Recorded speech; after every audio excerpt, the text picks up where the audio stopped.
I know that last time I was gonna crush up some geodes, I think. That would explain why they're in my inventory. But past this point, I have no idea what I was doing, so that'll be the fun part. Oh, I get a cat. I forgot today was cat day.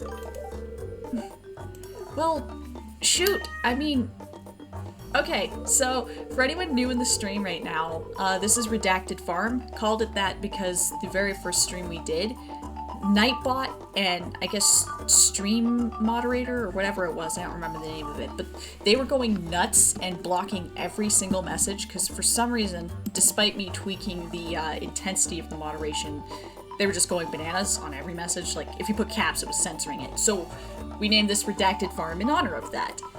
Now, to continue this, I'm going to ask you guys for cat name ideas. It's a black cat, so I mean we could call it Censor, but I wanna see if you guys have any better ideas, cause I don't. But just pop it in the chat if you've got any ideas. Oh, George Orwell. Bold pick. I don't know if we can type that much, but let's find out. I'm just checking. I'm not putting that as like a definite name, but I just want to see if we can type that. Ah, we don't have enough space, so I'm gonna have to say no to that one. Salem's a good name. I like Salem. I'm not sure about the, I'm not sure about that though, because it doesn't quite fit the whole, this farm was censored, but Salem's definitely a good pick for a black cat. I'm gonna sip some water here.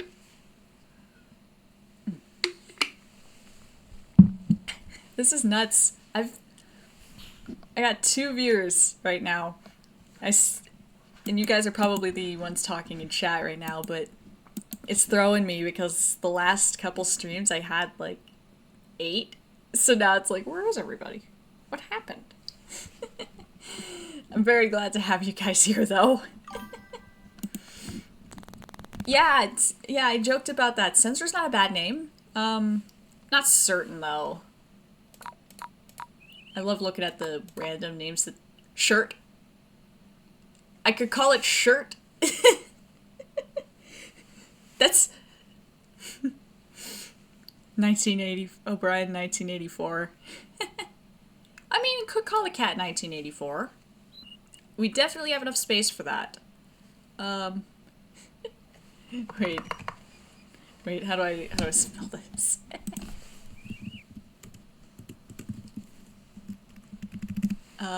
What about,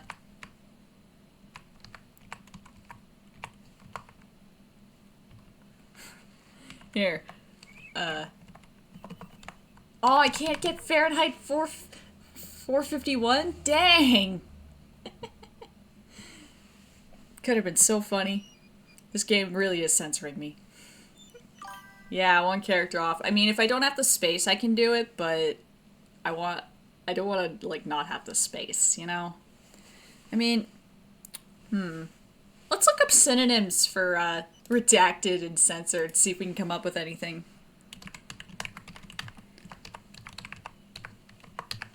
Alright, Google-ate. Alright, I wouldn't say that amended, improved, updated, and adjusted are good synonyms for redacted. Something about that don't feel right. I think that thesaurus.com is just lying to me.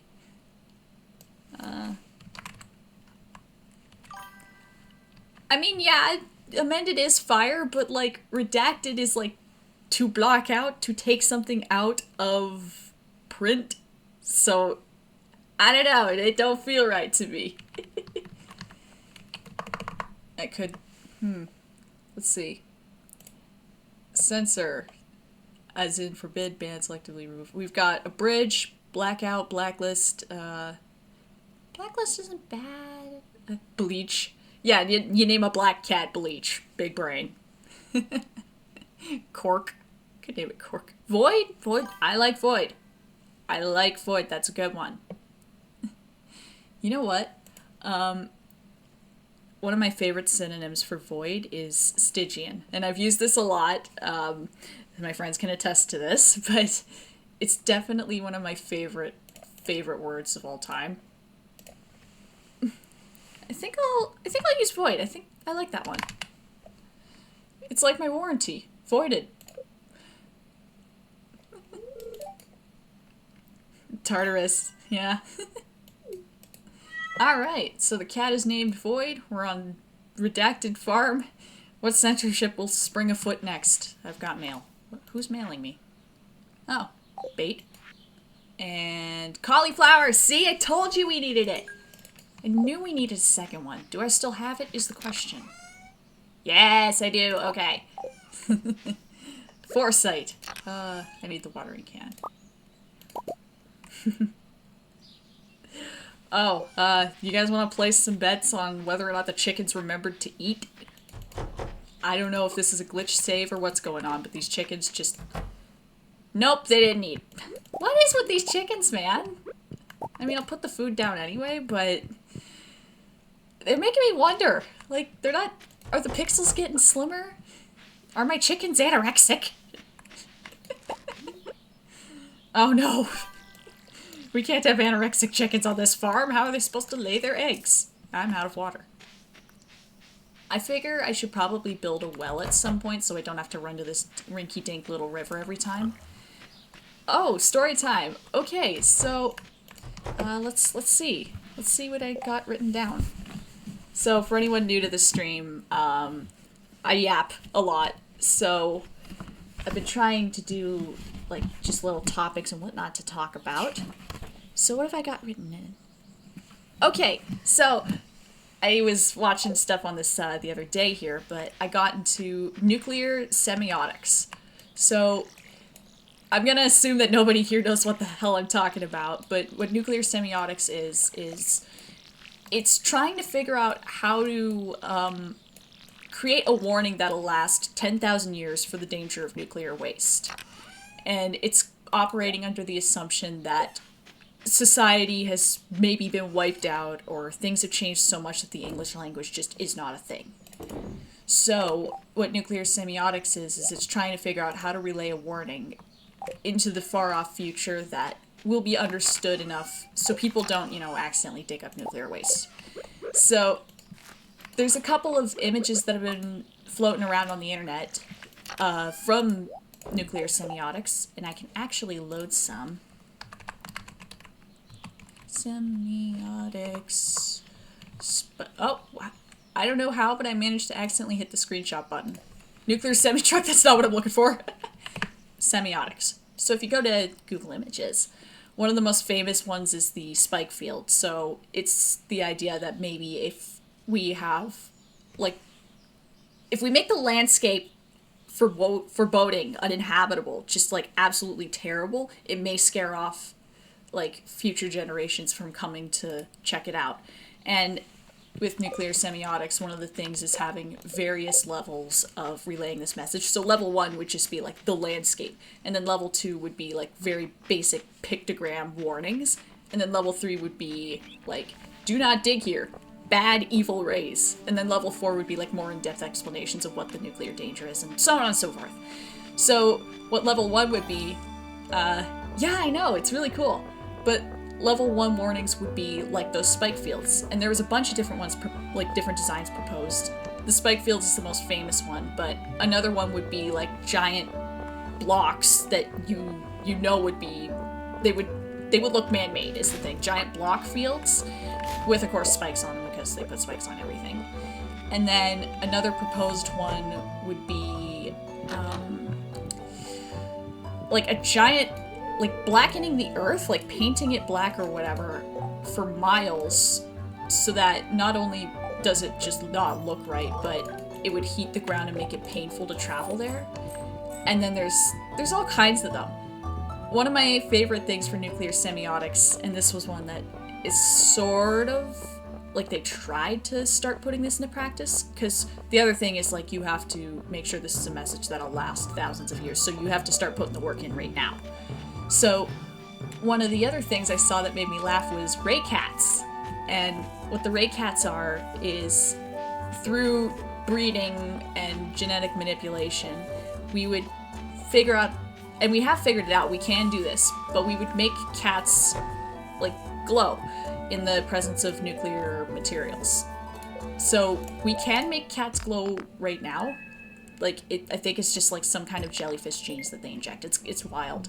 But the thought would be to make it so that they glow when in the presence of nuclear materials, and to input the fear of, like, glowing cats in our minds present day, or at least, like, some kind of warning about them. So there's actually a song floating around out there on YouTube. I don't remember the name of it, but it's like, no, little kitty, don't change colors, stay that pretty gray. Because passing things down through word of mouth, it does tend to last a little longer than a written warning, especially because languages change. So I just thought that one was really cool. Oh, I heard a blooping. Something blooped, and I'm not sure what it was. Oh! I got a follower! Yay! Thank you for following! I got spooked by the blooping. But, oh, phone's going off. I gotta mute this thing. Yeah, the most sinister of bloops. Hi! So we're playing Stardew, and I'm talking about nuclear semiotics. But,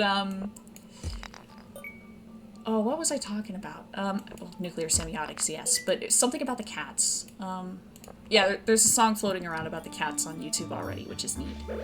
And then another thing that they thought about in a way to kind of keep the message being passed down about danger of radiation, and I gotta open Discord to see my little map for this, but another thing they talked about was nuclear priests. I'm not even kidding.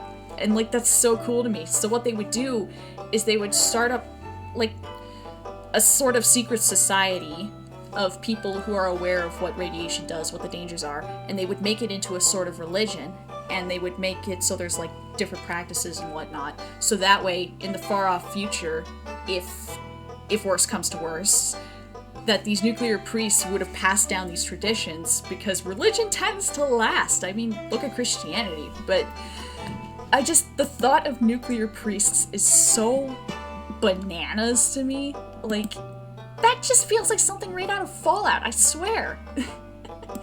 And I know that I think it's Fallout 76, they do have a little area where it's like spike fields, like, in the game, which, I mean, like, that's so cool.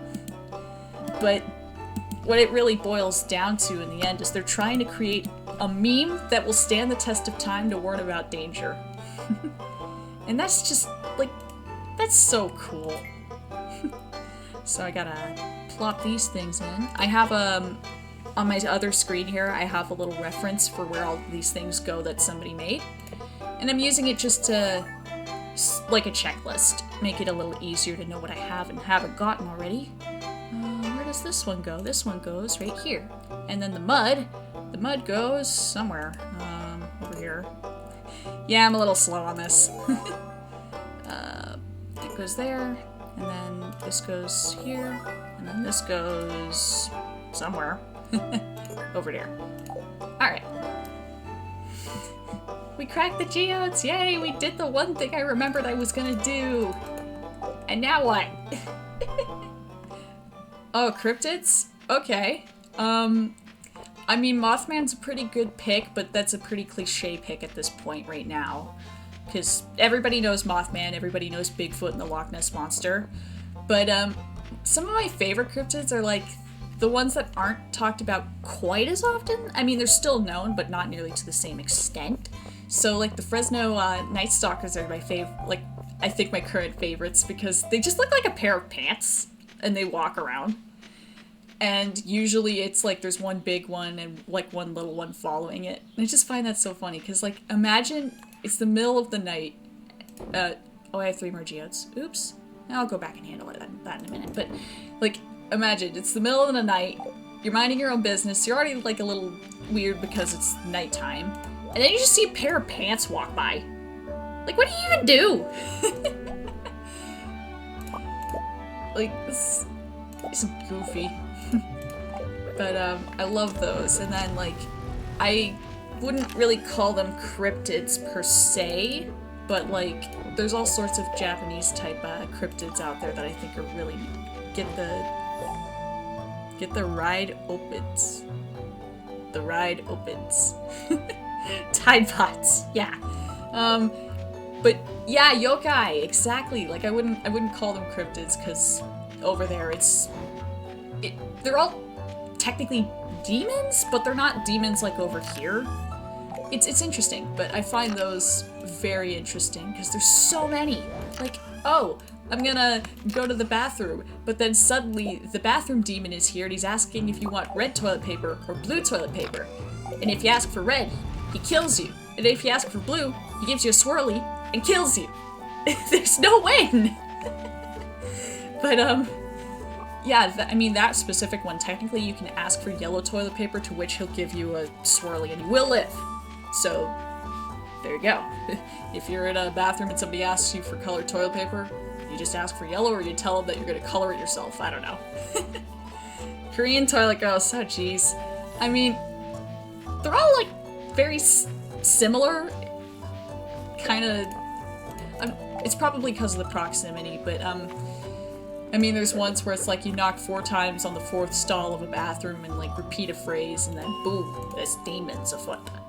But yeah, like I just find it interesting how spiritual Japan is just as a whole, because they got so much cool stuff. And like even these little hopping guys, they are a reference to the Soot Sprites in Spirited Away and other Ghibli movies, but like that's just a thing. That is a thing in Japan. And it makes me feel like we're missing out over on this side of the world, because like we could just make up little spirits and whatnot, but we don't. Like, why can't we have like a pantry spirit that you have to appease with peanuts, or he'll like turn your sugar sour or something? Like, we don't have goofy stuff like that as much. Yep, we're playing Stardew. I finished my rant on nuclear semiotics and we've moved on to yokai, I suppose. And the lack of in North America. Like, and even the ones we do sort of have that are at least known in pop culture, a lot of them are just pilfered from other places in the world. Like brownies. That's an English thing. But we just don't have the same neat stuff. And I'm gonna blame the government for that one. No specific government, just government in general. Did I have any quests? Frost Jelly, yeah, I had to talk to Lewis on that one. My mouth's getting dry. Gonna have to sip some water in a moment. Hi, what are we talking about? Oh, hi, Anjo! Good to see you! So, we were just yapping about, cryptids. I finished, nuclear semiotics a little bit earlier. That one's, you should look into it if you haven't already. It's, like, how to warn about nuclear danger 10,000 years in the future. It's really cool. Another cryptid I like. Good question. Because, like, I know plenty, but it's been so long since I've thought about them that, like, they're not really coming to mind. Yeah, it totally does. It totally does. I mean, water bottle rental. I'm not paying rent on this water bottle. You cannot make me. Oh shoot. I'm just trying to think of other- No! I'm not paying for a water bottle! It was abandoned, therefore it's like public property now. Or whatever it is. Like, it's been repossessed. I don't know. Hello, little soot sprites. I'm here to slay you. I wouldn't slay you if you didn't attack me, but hey, them's the breaks. I'm not paying up. I'm not giving in to capitalism. I don't know why I hit the bat with a pickaxe. I'm getting ganked up on here. I did have some stuff written down today that... Oh, how far am I into Stardew? Not far, so this is only the, I believe it's the 3rd stream. It's either the 3rd or the 4th. Probably 3rd, but I'm not too far in. I finished one bundle in the community. Oh, okay, I finished a couple bundles. I didn't realize. I think I've got all of the spots where you have to drop bundles in the community center unlocked, but I've only got a couple bundles done. This is not my first time playing. I've played it a bunch of times before. It's just I've been playing modded for a long time, so I decided to do vanilla. Yeah. So, what I was about to yap about is I do have some stuff written down today to talk about. Because I realized I've got all of these ideas and stories that I've come up with over the years, and I've never done anything with them. So, like, I've had ideas for... Ooh, a better sword? Nope. Nope, not much better. Okay. But, I've had ideas for, like, comics and movies over the years that I haven't done anything with, just because some of them are just not feasible, and then others I lost interest in. So, what I figured, and what I was working on yesterday, is I wrote down a couple of them, so that way, while we're in stream here, I can just kind of tell you some stories. So, I'm gonna put it to a vote in the chat here, because I have a couple. Alright. So, let's see. 1, 2, 3... Technically 4. Okay. So I got 4 different stories for you. One is... Oh! I'm hearing boops. I'm hearing boops. What's happening with the boops? Oh! Thank you for following! It's a little, like... I've got this... What I'm streaming up here, but I've got the stream display down at the bottom, the stream manager, so it's a little delayed on my end. But I'm glad you followed. Thank you. Anyway, so... Ooh, you know what? I think I can do this in the chat here. Set up a vote here. Let's see. How do I do this? How do I do this? I saw it yesterday. Vote? No. We're gonna do some Googling real quick on how to create a vote. Because I got 4 stories here and I want to let you guys pick which ones you want. So, how to use polls. When a poll is created, yeah, when a poll is created. How do I create one? Create a dashboard. Oh! Oh, I'm silly. I think it's in here somewhere. On your dashboard, click the new poll thing. Am I stupid? Where is it? Do I have to edit the layout here to find it? Stream actions, maybe? But where is it?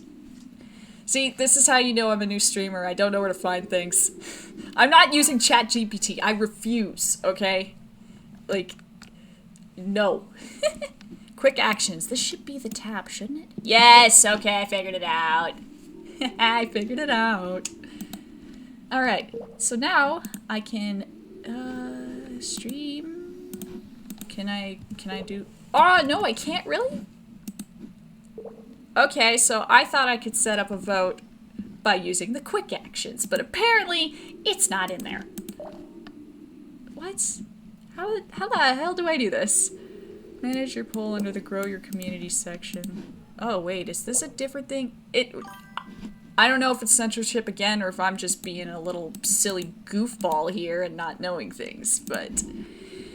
Oh my goodness, stream info? No. Like, I looked it up and Twitch is saying how to do it, but it's in a tab or something that I don't have open, so I'm just trying to find the tab. On the new creator dashboard, you'll need to add the manage poll quick action by adding a new quick action and then click it. Yeah, okay, okay, boop, and then chat, no, community, no, safety, no, what? I don't get it. Selecting manage your poll under grow your community section. Well, did I click community? It's not there. I don't get it. Maybe this is an outdated thing. 2024, let's see. How to make a poll on Twitch. Go to quick actions and click it. It's how to start a poll action. That doesn't help me. It's not here. I feel like, is this just something that you can't do when you start streaming? Like, do you have to, like, become a Oh, okay. Yeah, I just read it now. I have to be an affiliate or Twitch partner to create polls. Okay, I'm just foolish. um, okay, pop this out and then bye-bye. Alright, so yeah, I can't create a poll this way, but what I'll do is I'll just tell you the names of the 4 little stories I've got written down, and you can just pick which one seems the most interesting. So, the first one is called Arcing Event, and it's got ex-mafia robot. The second one is pizza place in a dying mall, and a rift to hell opens in it. Third one is about a little town in the mountains where weird stuff happens on a daily basis, like a laundromat that the machines turn off if you lock the front door, all kinds of weird crap. And then the fourth story idea we've got is about a cursed film. So, just write in the chat here which one you'd want to hear about first, because I'll tell all of them eventually. I just want to give you guys some agency. Okay, I know it sounds similar to Gravity Falls, but I promise on God, I wrote it before I watched Gravity Falls, so I didn't know squat about it.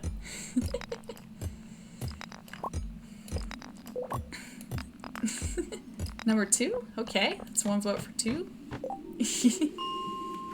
So the second one was... okay, the pizza place. Yeah. Ooh, is this a weapon? Nope, it's boots. I get so excited because I'm used to getting certain things from these things and they don't drop them. Second one seems good. Alright. Oh, the ladder's right there! How convenient! I'm gonna grab those ores, but... oh, actually I should not grab those ores. It's like getting late. Alright. So, what I'm gonna do here is I'm gonna finish some mining first, because it's... I have it written down, and if I'm reading it, I'm not looking at the screen, and I will get, like, just beat on, which I don't particularly want to happen. So, I'm just trying to get to, a spot here. I love this. I say I'll tell some stories, and then I don't tell stories. Get out of here, you bozos. Okay. Does this pause? I think it does. I think we're good. So, what I'm gonna do is I'm gonna sip some water, prop up my notebook, and I'll get yapping. Believe it or not, somehow we're already 30 minutes into the stream. Like, what happened? I didn't do that much. I know I just covered the camera for a second there, I'm sorry. Don't think it does pause. Did it pause it? I mean, it looks like it's paused, because it does that blink when it's paused, so I think we're good, maybe? We'll find out in a minute when I start getting beat on. So... okay, get this organized. Maybe I can play and read it. Alright. So, this first story, it's following Valerie, and I just call her Val, because why not? It's short form, it's nice.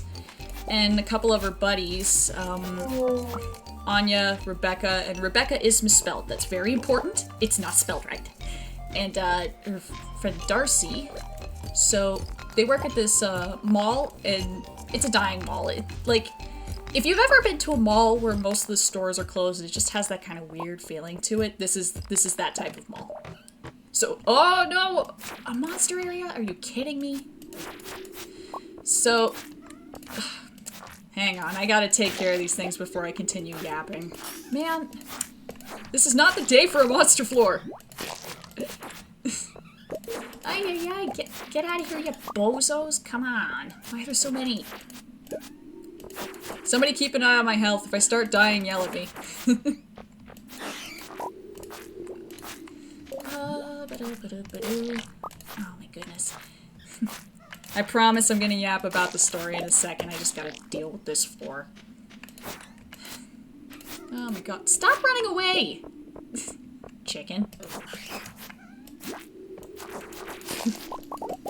Okay, I think these are the last of them. And I hear a bat. Never mind. Oh my goodness. If this was like a smaller monster floor, I wouldn't have cared as much, but the fact that it's a big one, that's the part that's annoying. Gotta fuel it with murder first. Yeah. Alright, get some grub in my little guy here. Because I was just trying to get to an elevator floor first. There we go. Okay. So, now I can yap. And I think we pause? Yeah. Alright, so Dying Mall, there's like maybe 4 stores left. You got a Sears maybe, and you got the food court. Maybe there's 1 KFC left. But the place that this takes place in is a little pizza place. So I think the best comparison would just be like a really crappy Chuck E. Cheese. Like, this is not going to take a Five Nights at Freddy's turn, but I imagine this pizza place does have like little animatronics in it, and they're not really cared for. They got cheese stains, like maybe a kid got bit, I don't know. But the main point is that this place is just kind of crap. It's on its last legs. So Val and her friends are working there just for the summer. And this story actually takes place, I guess, maybe up till September. So from like like June to September. So it's not long. So they're working at this pizza place. That's not correct. They're working at this pizza place. Darcy and Rebecca are on the day shift. Anya and Val are on the night shift. Val actually got moved to the night shift. She used to be day shift, but she pissed off one too many Karens, and since the place can't afford to fire her, they just went, you know what? Go handle the cameras at night or whatever. You don't have good customer service. So she works the night shift, and it's during this night shift that she starts hearing weird crap in the back room, like maybe something falls, or like maybe there's like a weird creaking, but she's hearing stuff that she shouldn't be hearing, considering it's just her and Anya on the night shift. And they don't really do much on the night shift. It's just like check the cameras once in a while and just hang out. So she hears something, she goes back, and she finds a huge rotting pumpkin. And there's a rat eating it. And she's like, well, that's annoying, but I'm not gonna clean that up. That's a day shift problem.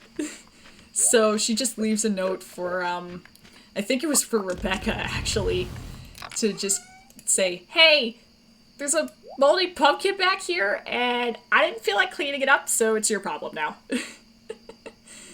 So, as time goes on, though, she's finding more and more just random trash in the back room.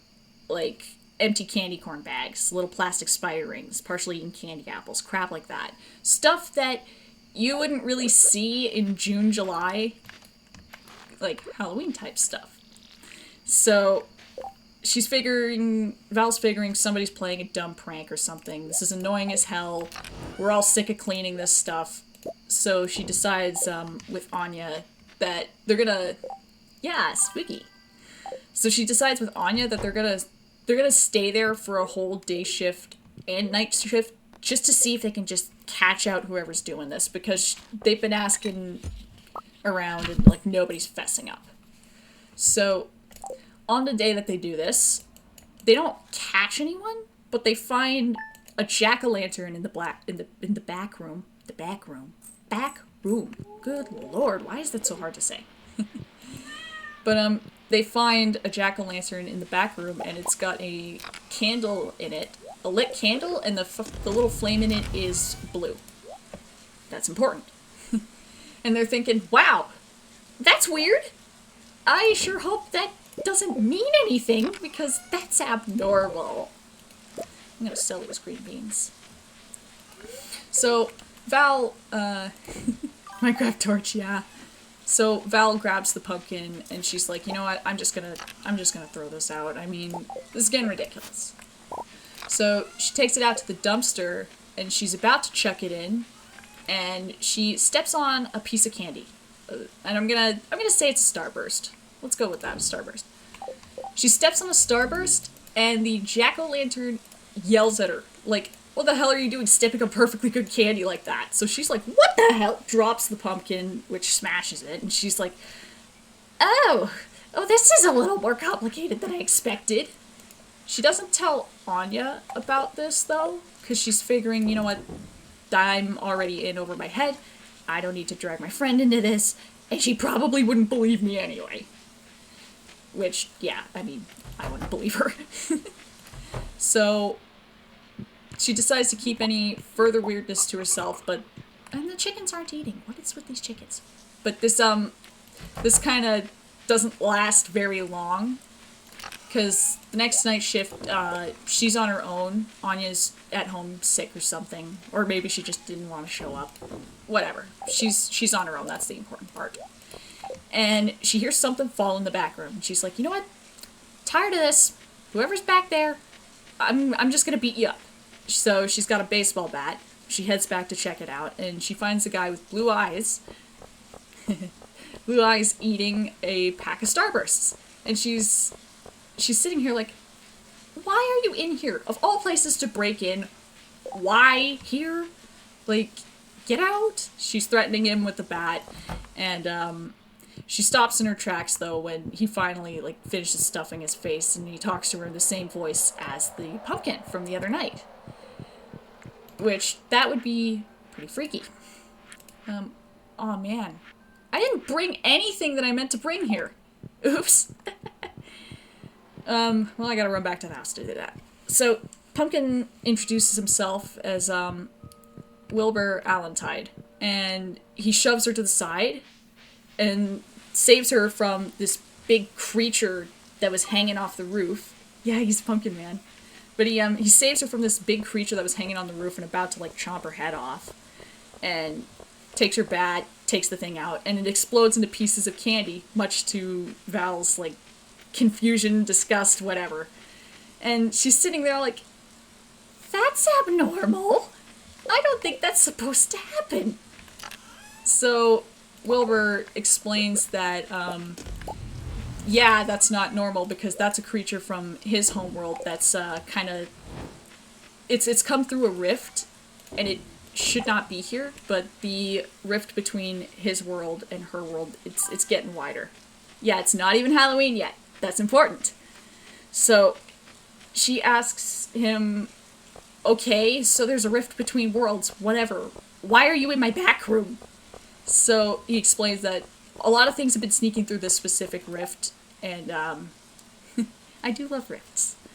But a lot of things have been sneaking through, so he's been consistently taking out, and Val has the realization that these things exploded to candy.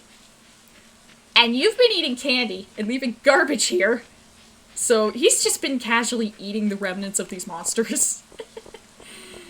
But, yeah, so he asks if she'll help him out, because, like, he knows this rift needs to be closed. Monsters are getting through here. This is not good for either of our worlds, so will you help me out here? And she says, no, this is your problem. But then he turns around and he's like, well, that's a shame. You're gonna miss out on loads of riches as your reward, because I know some guys in the higher-ups on my side. And she's like, riches, you say? Because she's working a summer job. I mean, who wouldn't? Exactly, yeah. So, she agrees to help him out, and she ropes her friends into it.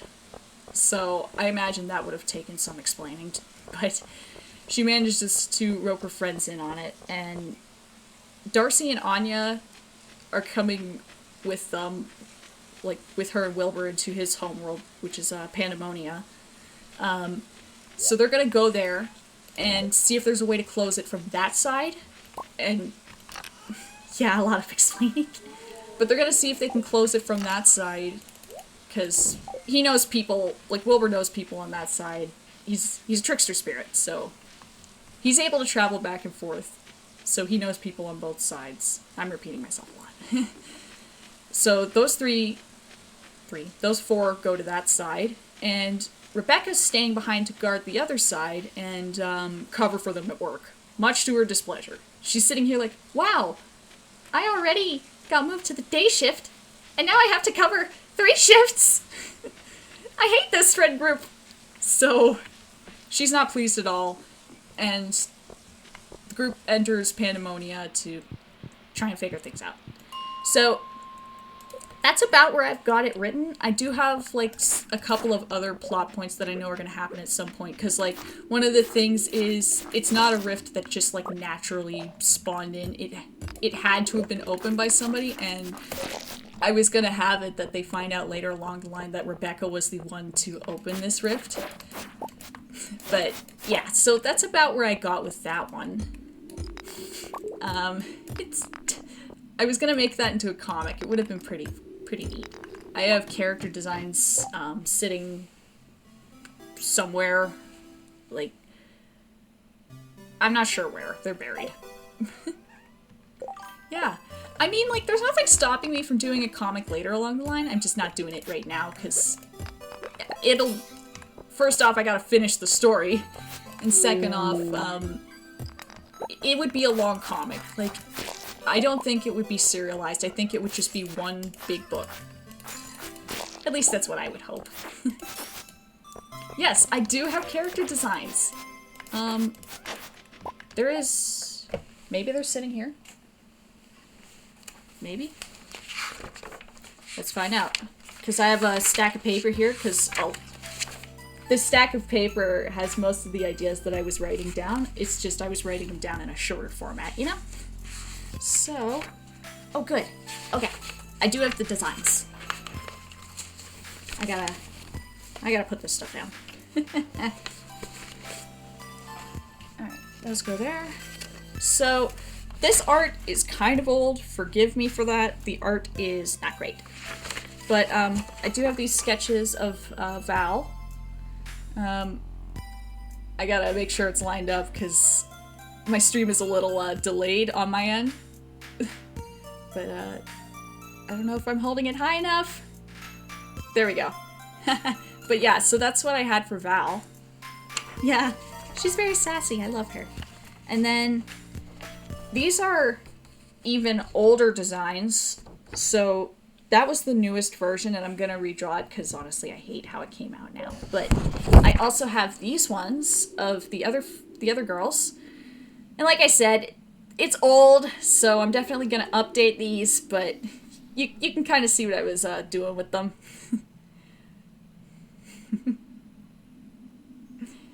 But, yeah. So, someday I might get around to making that into a comic. Thank you. Alright.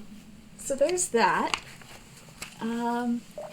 What'll it be next? So the stories we've got left are the one with the little mafia robot, the one with the weird town, and the one with the cursed film. So I'll let you guys pick what you want to hear next.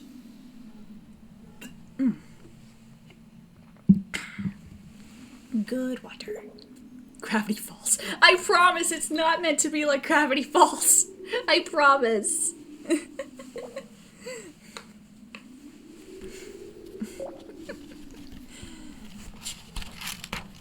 Town? Okay. So, with this one, the initial plan for it was that it was going to be kind of like a radio show rather than a visual medium. And, well, it would have been technically 2 radio shows in one. That's the fun part. But, basically, the main characters that we're following around in this story are Query, Concord, Sawyer, and Zenith. Night Vale Court. I'm gonna say it. I never listened to or watched Night Vale, so any similarities are purely coincidental here. But, so we're following those 4 characters. Mainly, Query and Concord, but you'll see why. I'll get to the other ones. So, this takes place in a itty-bitty little mountain town called Maple Crest. Search Query. Well, Query isn't their real name, it's a pseudonym they've picked. Which, I'll get into that in a minute. But, so this takes place in a little teeny mountain town called Maple Crest. And there's a couple of things about it. I listed them down, but this town is just as much of a character as any of the little people we follow here too. So this town isn't on any map. Now, I know there's a lot of little mountain towns that aren't on any maps, but like this one not only is not on any maps, but you can't enter the town unless it lets you. The location of this town cannot be written down or mapped out in any way, because say you write down directions, the wind will blow it out of your hand.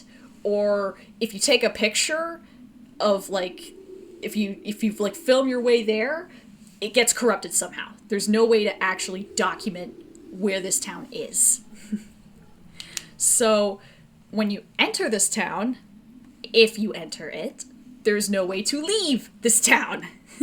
There's a little stone wall around it. Like, I'd say maybe 2-3 feet tall. It's a small wall. And there's a dirt road that enters it, but around the rest of the town is this little stone wall. If you hop it and you wander off into the mountains, into the forest to try and make your way back down to however you got in, you will just end up looping back to the town. So if my arm is the wall, if you hop the wall, you can wander for 4 hours in one direction, and you'll end up walking right back to the same wall. And back to the same town. It just loops you back into it. I don't know that SCP, but I do need to look it up now, because now I'm curious. Yeah. So, there are a couple of things in town. Like, there's a library, there's a post office, power plants, stores. No water source. There is no readily available way to get water. There's no river, no creek, no nothing. However, the mountain that this town is built, like, on or next to, whatever, it's right by this mountain, there's a huge crack in it. Like, just incredible sized crack in the mountain. And there's some kind of liquid that leaks out of it. And, yeah, you don't really want to drink random mountain liquid, because it's not water. It is not water. But the townspeople, they're drinking it anyway, because they really don't have much other choice here. Like, you could dig down in the dirt to try and get water that way, you won't get water. That is the only fluid they've got, so that's the only one they drink. Then there's lore to that too, but we'll get there. And then the last, and I think I think it's a fun part more than anything else, but this town is kind of frozen in time. So the time that it's frozen in is 1970s. If you bring in a cell phone into the town, it will not stay as a cell phone. It will regress into whatever the 70s version of it was. So this will become one of the big chunky handhelds, and then it'll turn into a landline. Like, anything you bring in, it regresses. And if there's no 70s equivalent of it, then it will just vanish. After, like say there was no 70s version of this mouse, then it would regress back to the point where it was invented and then just disappear, I guess. So that's the other, I suppose, fun thing about this town. Kinda, yeah. Kinda. So, the main source of communications in this town, both to the residents and sometimes to the outside world, I put sometimes in very heavy quotations here, is the radio stations. There's 2 radio stations, one of which being the one that Query runs, and the other being the one that Sawyer runs. And Zenith and Concord, they're interesting because they're not so much people, they are living static interference. So if they're talking with Sawyer, like if Zenith is talking to Sawyer while he's airing his radio show, it just blots it out to static. But they are able to somewhat, I guess, materialize into forms, but not usually. Yeah, so they are living static interference. Now, the reason that's important is that most of the time these radio signals do not leave the town. Like, they're stopped right about where the well, not at the stone wall, but a little bit past it, I guess. So you could hear it if you were outside the wall for a bit, but eventually, yeah, you'll reach a zone where you don't hear it, and then you'll loop back. It's kind of annoying for everyone involved. But the reason why the radio doesn't reach out any further is because Zenith and Concord, they're kind of, but Zenith and Concord, they're kind of containing the radio signal, so it doesn't really reach any further out, just because of what they are. They're weird. I need some food in the game. So, let's get into the, some of the fun stuff with this town. I know that I mentioned the, laundry machines. So, things in this town don't work right. Like, I know I gave the example of, like, laundromat. If the front door of the laundromat is locked, the power goes out in the laundromat, which, yes, this could just be bad wiring. But I'm not going with that, okay? So, there's also things like some days of the year, the sun above the town will be red, and you have to wear special glasses and special sunblock, or it basically just liquefies you. So, Query, most of the time, stays in their attic. The attic of their house. That one SCP. You're saying SCPs and I don't know them! But yeah, so Query is aware of a lot of the dangers and anomalous things that happen in this town, and they want, like, no part of it, so they stay indoors for the most part, and run their little radio station to kind of warn people in the town of upcoming events, or just things to be aware of. Now, the problem they're having, though, is that Sawyer, who also runs a radio channel, is giving out contradictory information, like, constantly. Or stuff that just does not apply to what's going on in the town currently. And the other thing is, I got 2 of these swords now, okay. But lots of contradictory information from Sawyer, and at times, this is a JoJo reference. I haven't watched JoJo. I should watch it though. But a lot of times it's contradictory information, and I promise. I've got nothing but time. I will watch it. So, I'm losing what I'm saying as I'm saying it. Ah! I gotta eat these cave carrots. So, another thing that Query has noticed about Sawyer is he never calls the town Maple Crest. He calls it Hazel Crest, which isn't a huge difference, but it's enough to be noticeable and annoying, especially when you're giving misinformation. You could at least get the town name right. And there's a reason for this. The reason is that Sawyer is not broadcasting at the same time as her. He's broadcasting from 40 years ago. So, thanks to Zenith and Concord, radio signals get jumbled. So, it's not that this is an automatic playback or anything. Like, these are broadcasts happening in real time just 40 years ago. Oh yay, I'm glad! It's definitely a really fun game. I gotta find the ladder. I don't think I'm gonna make it to floor 65. But yeah, so they're broadcasting at the same time, just 40 years apart. So all of Sawyer's warnings and advice, which seem contradictory, they are correct, just for his time. And vice versa, he can hear Query's reports, and it's the same deal for him, where he's sitting there like, wow, thanks for the misinformation. Not like I'm trying to help people or anything. And they're not able to contact each other, which it's definitely a source of annoyance for them both, because they both want to yell at each other, but they're not able to, but they can hear each other yapping, and they're just like, you're an idiot, you need to stop talking, but I can't tell you that for some reason. Neither of them know that they're broadcasting from different periods in time either.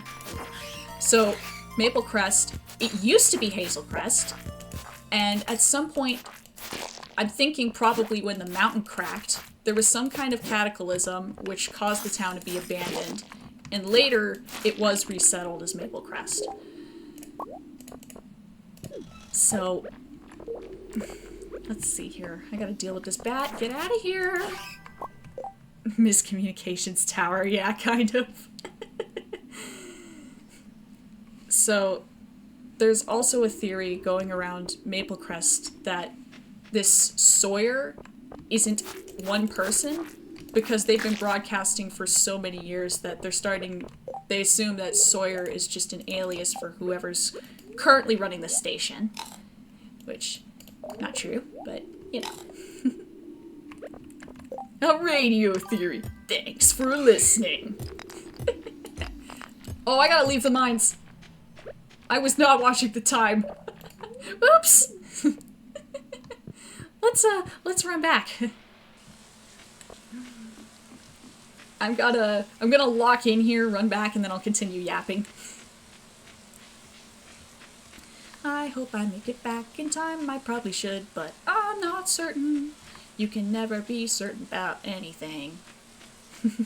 I yearned too hard for the mines, yes. And get some sippy water.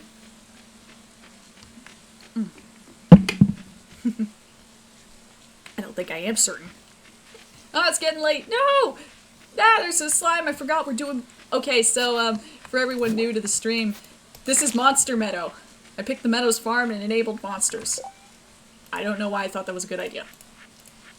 Okay, what do I need? I need the aquamarine. I need the solar essence. And that's it. The rest can be sold. Okay.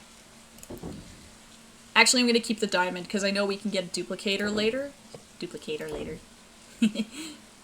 Oh, I do need that artifact. Oh, I do need the jade!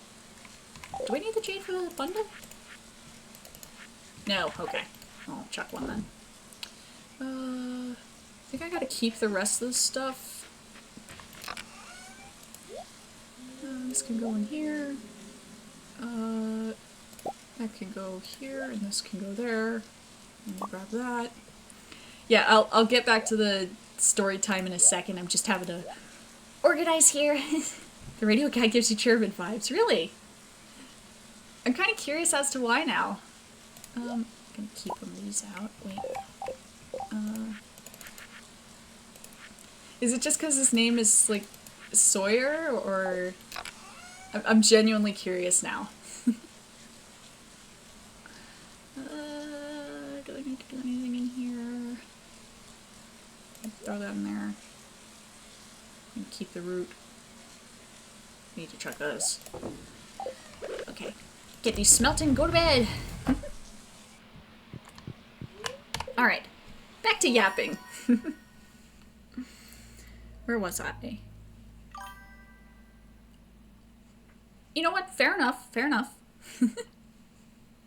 So, I feel like Concord and Zenith are the same creature.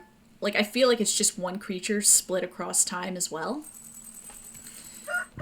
Because that would be pretty interesting.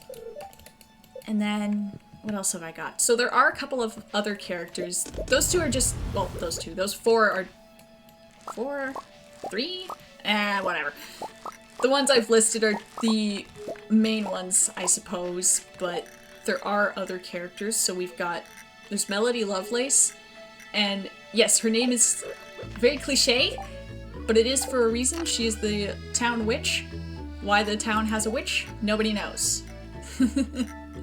There is Raz, who is a demon that Melody summoned at one point, just to be friends with. Like, not to gain anything, like, just, you're my friend now, because everyone in this town is bunk. Everyone in this town is bunk.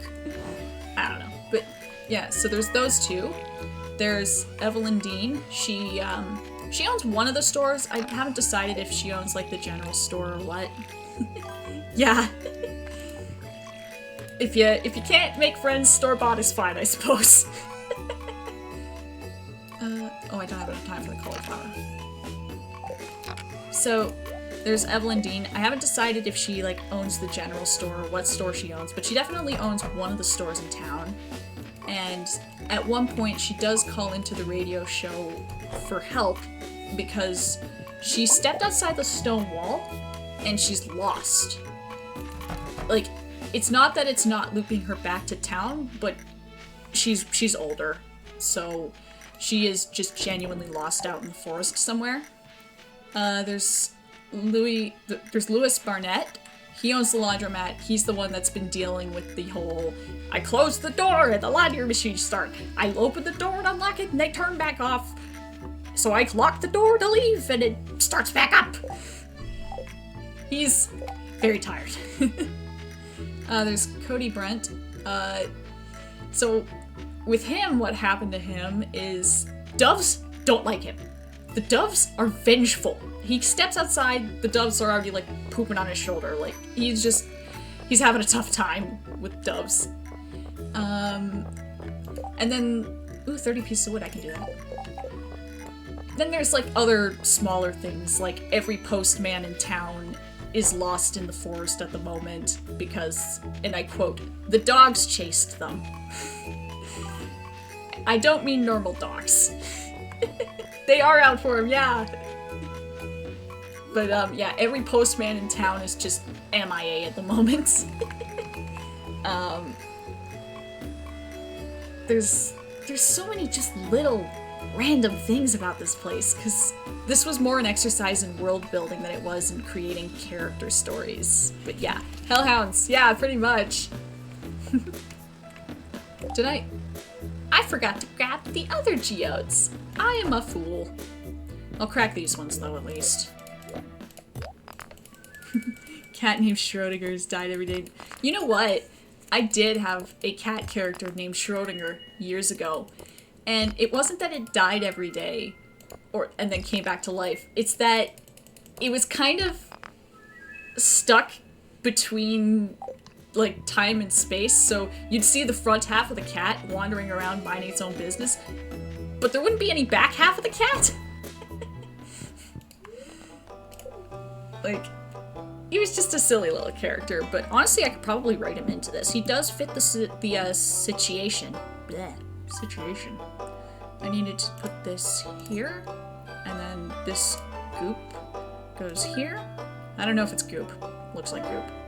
And then this goes directly above it, and then this goes directly above this. Oh no, I screwed up. Oh no, I screwed up. This is supposed to be down. That goes there, and then, this goes here. And then this scroll goes there. Okay. There we go. Let's see, what y'all saying? I have an SCP in my bones. Josie the half cat. Huh. Wait, that's an SCP? I didn't know that! Aw, oh, man! Well, that just proves the human hive mind, I suppose. But yeah, I just planned for this town to just have all kinds of weird little stuff happening to it, localized entirely on this town. Not that it wouldn't spread, but because Zenith and Concord, I guess, they're kind of containing it. Yeah, maybe I should write SCPs. But I think that's about all I've got just off the top of my head for that story. So that would leave us with the Ex-Mafia Robot 1 and the Unwanted Film. Those are both fun. I'll let you guys pick which one you want to hear first. Where are my skills at? Security detective. Okay, look, I haven't read enough SCP, and I wrote this before I watched Gravity Falls, so all of that's just coincidental. Mafia. Okay. Okay, I suppose we're doing that one first then. Can I get a new fishing rod? Yes. Yes, I'm getting a new fishing rod. Okay, so this one was meant to be a comic, And good news is I do have designs for it too. I just have to get up to grab them. And I was gonna get up anyway because the cat wants out of my room, so I will be back in like 2 seconds. Yeah, I know. Go on.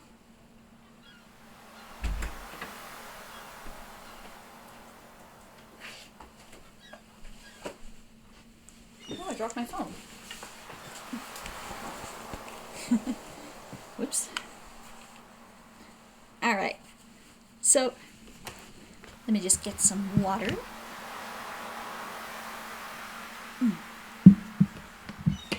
We got a binder for this one. Let me get the designs out. 1, 2, 3. Yep. And then this, I suppose. Yeah, we got lots more paper this time around because this was a more recent idea, so it's not in my current art style, but it's definitely a lot closer. A lot closer than the other stuff. So, we've got this one first. So I was doing little designs for Dottie. That's her name. Am I holding it up correctly? Like I said, there's a bit of lag on my end on the stream, so it's hard for me to see if I'm holding this up enough. But, yeah. Tweak the angle. Is this better? You know what? I can just do this and there we go. Yeah. So, bunch of different designs for her. The one I settled on for just most of the art is the first one. The one on the very end here, that is lore relevant. And then the other ones I just kind of drew for fun. So then we've got, and I'm just gonna open this up just so I can see in real time where I'm holding the paper. So that was Dottie, and then we've got Maxwell, which, oh, there we go. I love him. He's anxious, he's stressed, he works at a coffee place. And then after Maxwell, we've got Molly. A lot of M names in this, I'm noticing. But we got Molly. I love her. She's adorable. I think she's one of my favorite designs. And then we've got these were just older sketches, like not so much good. They're kind of crappy, honestly, but yeah. Thank you. So those are the main 3 of the main characters. There is another guy. We will get to him. But first off, I'm going to put these aside. Okay. Let's get into this. So, what I'm gonna do in Stardew is I'm gonna run home, dump stuff, and then get to fishing, I think. So, basically, the world that this takes place in, robots are a pretty commonplace thing. Like, you can go to the store and you can buy one for maybe like the price of a PS6. Maybe. Probably more expensive. But like, for the most part, the mine? Oh yeah, the mine doesn't unlock for a couple days. I think it's like day 5 that they unlock the mine for you. It does take a while. But that's a scripted thing, don't worry. But basically, in this world, robots are pretty commonplace. I know, it's terrible. Like I said, I'm pretty sure it's day 5 that the mine's open for you, so not too long. Did I have to drop off the aquamarine? Did I? I did! That's why I had it. Okay. Oh, why is Discord booping? Don't boop me! Okay, let's see what it is. It's a server. I'm gonna ignore it. So, robots are commonplace. You can pick them up at the equivalent of a Walmart. Yeah, I know. Cause I got my laptop like right off to the side here, and then my mic right below, like directly next to the laptop, so when it boops, you'll hear it. Yeah, microwave, fridge, robot, as you do. Can I mute Discord? Oh wait, I'm stupid, I can just mute my computer. There we, oh wait, that's the wrong button. There we go.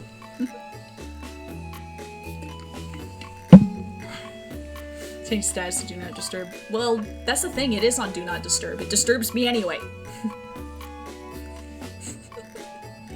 But, for the most part, like I said, you can just get your hands on a robot relatively easy. I mean, they're not, like, cheap, but they're not, like, stupid expensive. Pay your rent. No. I don't have to pay rent. I live at home rent-free. Ah, Lord. But, yeah, so I imagine they probably cost as much as, like, a good gaming chair. Let's look up how much does a gaming chair cost before I lock that statement in.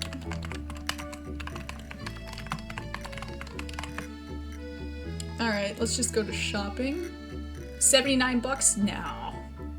Yeah, I'm in your walls. You can hear me scratching at night. Okay, nah, okay. Let's just look up, like, how much an iPhone costs, because I think that would be a better comparison. iPhone price. I don't want to buy an iPhone, I'm just looking for reference. Okay, so yeah, this iPhone's like 1,500. I imagine that, like, for the most part, you can get robots for like 1,500 in this world. If you want, like, higher end models, they do cost more, but if you just get, like, a base level, like, babysitter droid, they don't cost much.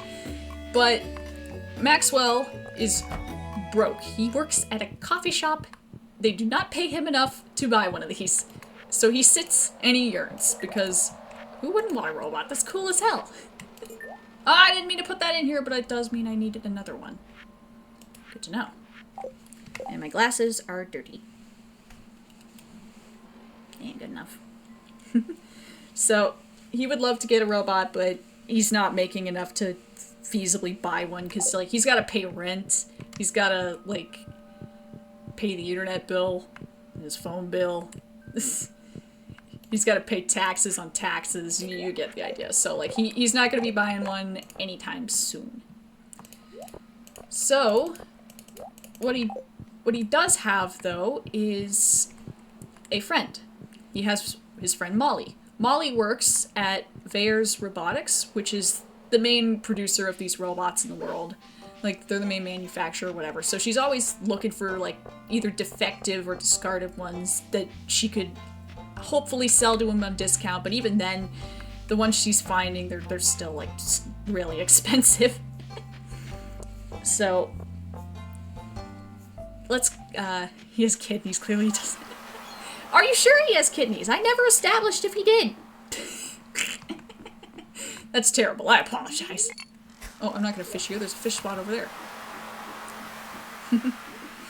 So, Molly is trying to help him out, maybe find him a cheap one, but he wants one that's not, like, complete garbage.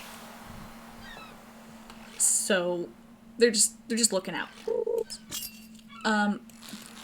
Now, something to keep in mind in this world is there's a mafia, because I say so. I mean, there's always gonna be crime. And one of the things they do down there for entertainment is illegal robot fighting rings, because it's not chicken fighting, so how can you illegalize it? And then they illegalized it, and they went, well, we're gonna do it anyway.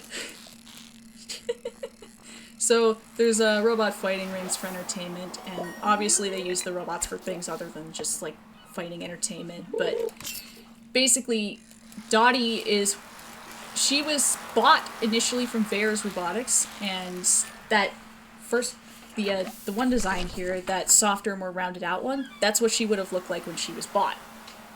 So she gets taken, like, she's bought, she gets torn down completely, and they beef her up, so she gets all kinds of stuff specifically for fighting, and she's kind of taught the whole mob way of life. So that's what she lives, breathes, eats, sleeps. She doesn't breathe, eat, or sleep, but you get the idea.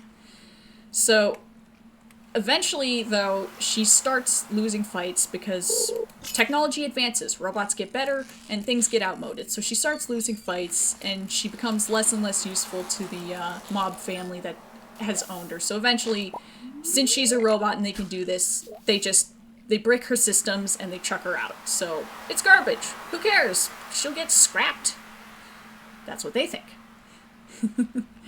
Bot power creep. Yeah, literally. Like, they got the iPhone update that makes them die faster when you charge them.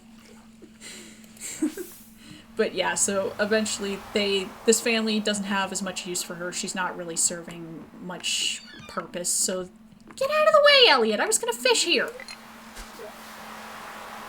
So they chuck her. And what they're not counting on is Maxwell, who he wants a robot so bad.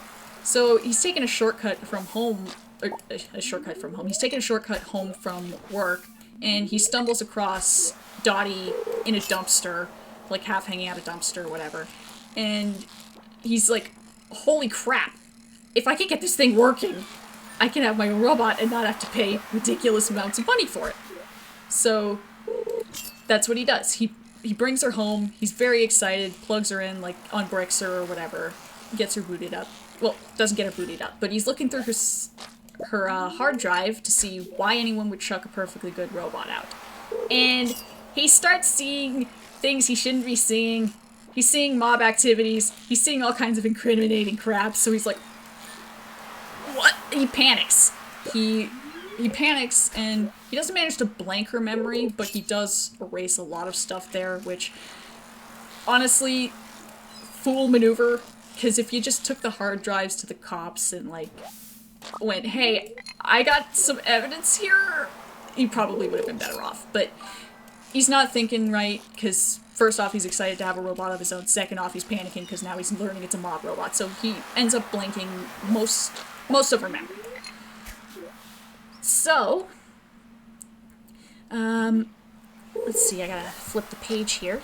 When he does finally boot her back up, oh, I missed. When he does finally, why is our server wiped the holy turd? Literally!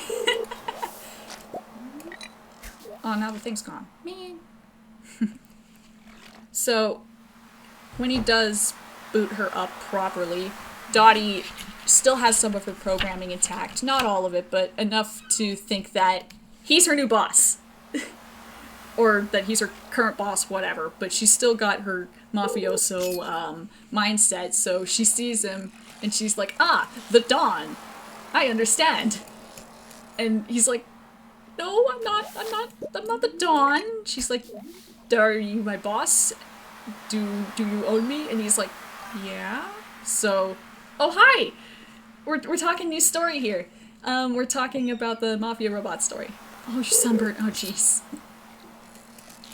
But, I'll just catch you up real quick. So, basically, we've got Maxwell, unpaid coffee worker.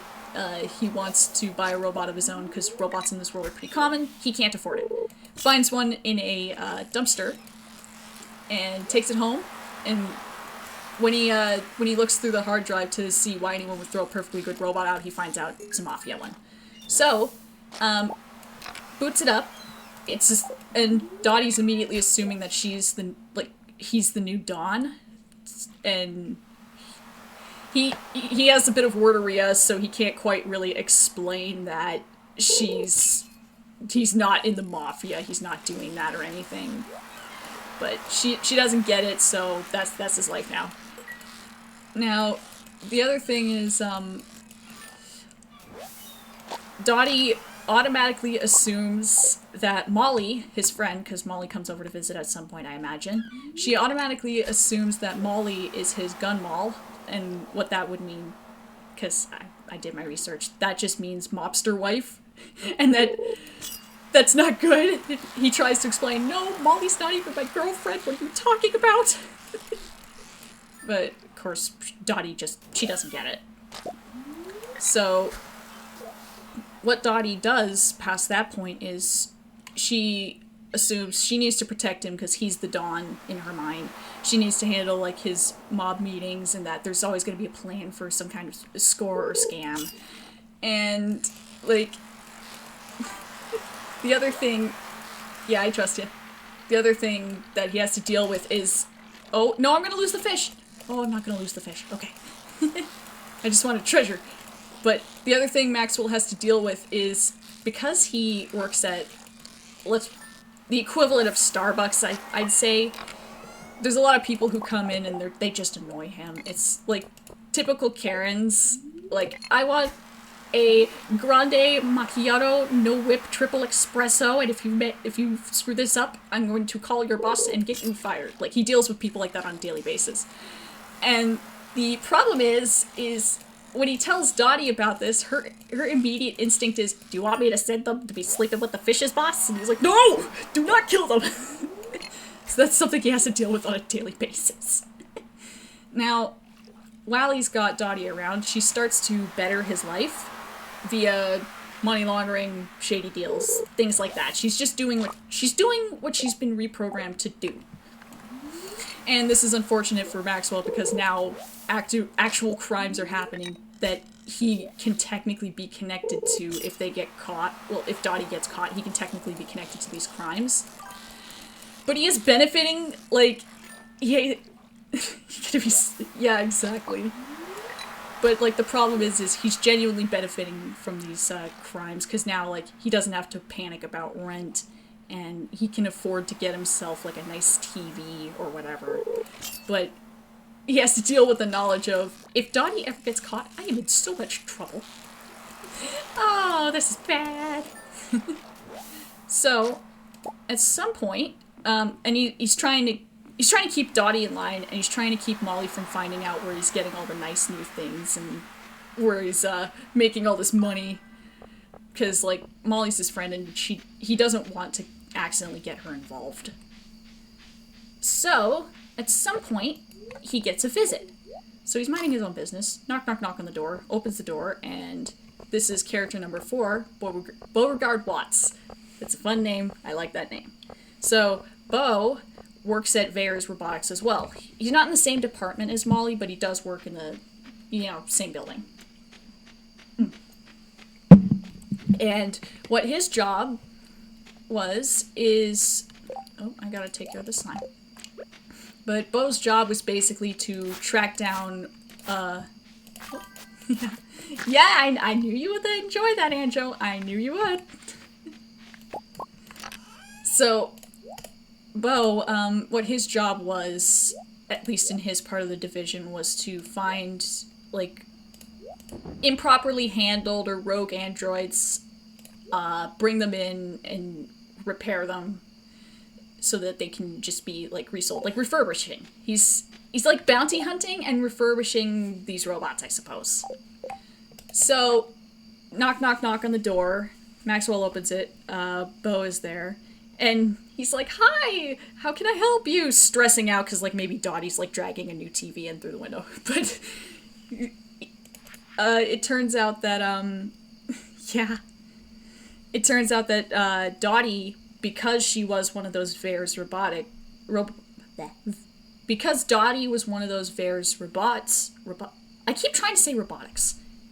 Because she was one of those Veyer's robots, she's been on the track down list for quite a while. And, well, now she's been found. And Beau's just looking there, looking between Maxwell, looking at Dottie, looking back at Maxwell. Did she steal that TV? And he's like, no, I promise, I bought this TV, she's just moving it for me, it's fine. And then, like, Dottie comes over and she's like, hey, boss, do you need me to ice this guy? He's getting a little nosy.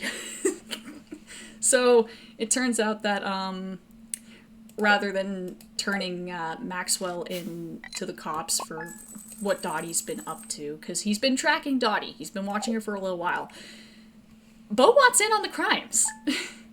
And Maxwell just, I imagine he has a little, like, blue screen moment, because he's like, what do you mean you want in on the crimes? I'm not doing any crimes. There's no crimes happening here. Yeah, I know, she's so fun. But So Max is, he's crapping bricks right now. Is Maxwell a certain black and white cat? No. But, so Bo wants in on the scams, on the crimes. He wants to make money. Money too, because, you know, why wouldn't you want money?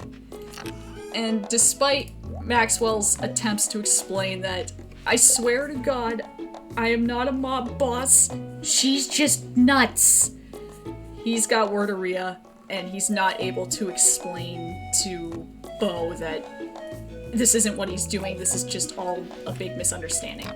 So Dottie is figuring, hey, he should be our underboss, because like with the mafia, I did research into this, there's different levels to it, because at the very top you've got the boss or the Don, whatever you want to call him, and then you got his right hand man. I don't remember what the term for it is at this exact moment, but you'd have the boss and his right-hand man.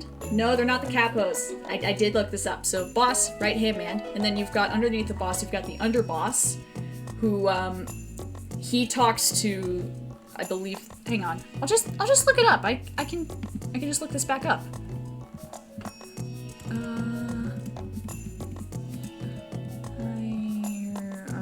Hierarchy. Okay, so. Come on, Google-ate. Alright. I've seen this chart a billion times, but it's a little easier to talk when I've got it visual. So you've got the boss and the Don, like, boss Don, same thing. Anyway, big guy. And then you've got his right-hand man, consigliere. I had to look that up. And then underboss, so those two are, like, you got right-hand man and you got the boss under the boss. And then you have the capos, and then you've got the soldiers, so those are the guys that you see them hanging out the side of the car, shooting, doing mob stuff, whatever. And then you got the associates underneath, so people who aren't, like, specifically in on the crimes, but they are associated. They are associated with it. So Dottie thinks, hey, he's connected to Vare's Robotics, where I was built.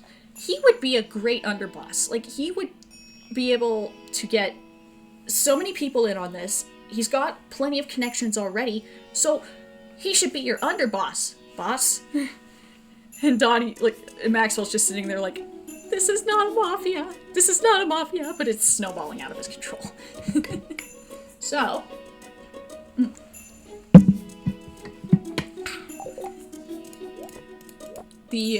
by that point, because this is just happening now. Now he's got Bo in on it against his will. So by this point, the actual mafia, the ones who chucked Dottie, caught wind of.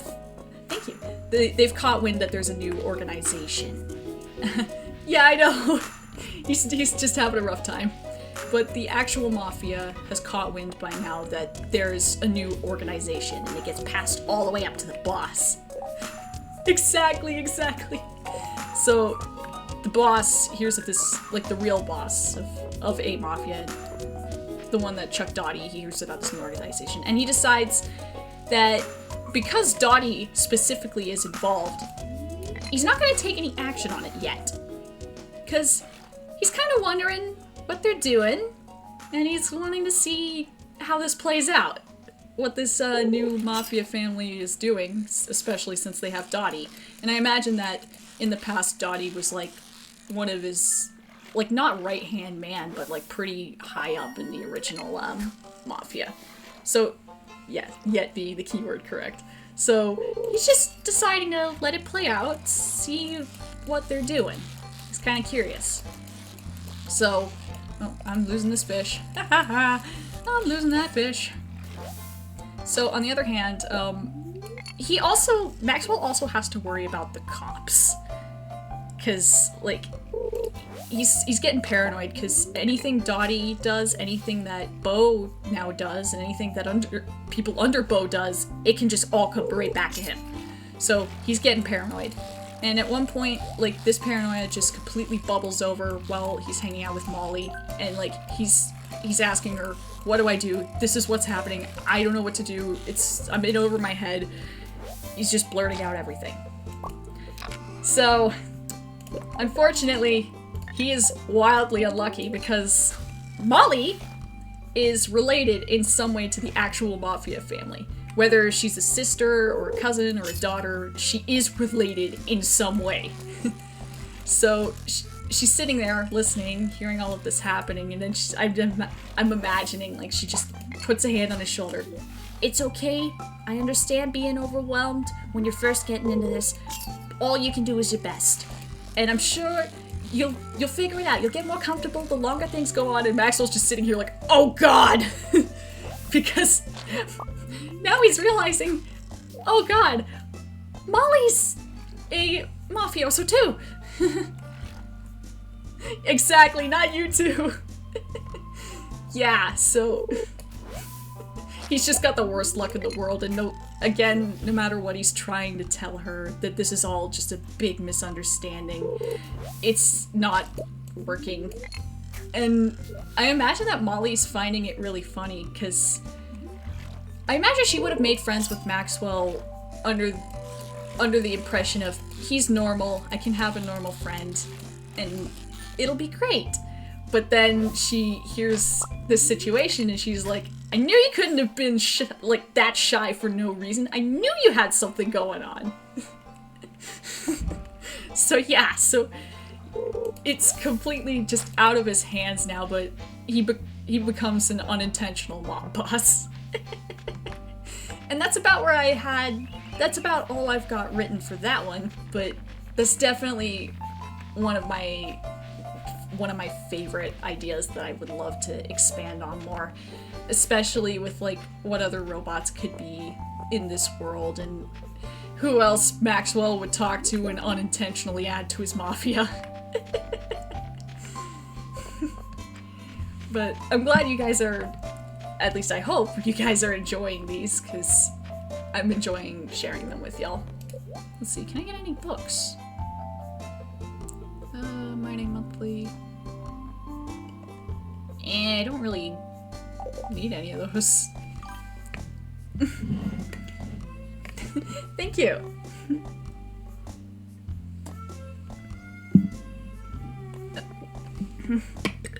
I didn't know you missed parts.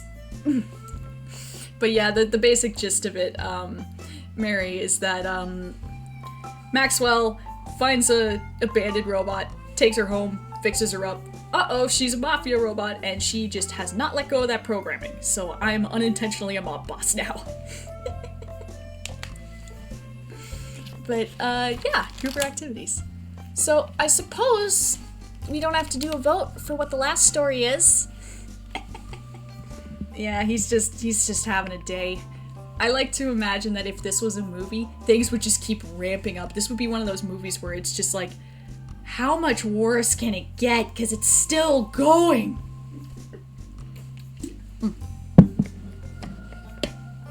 I splashed my glasses somehow.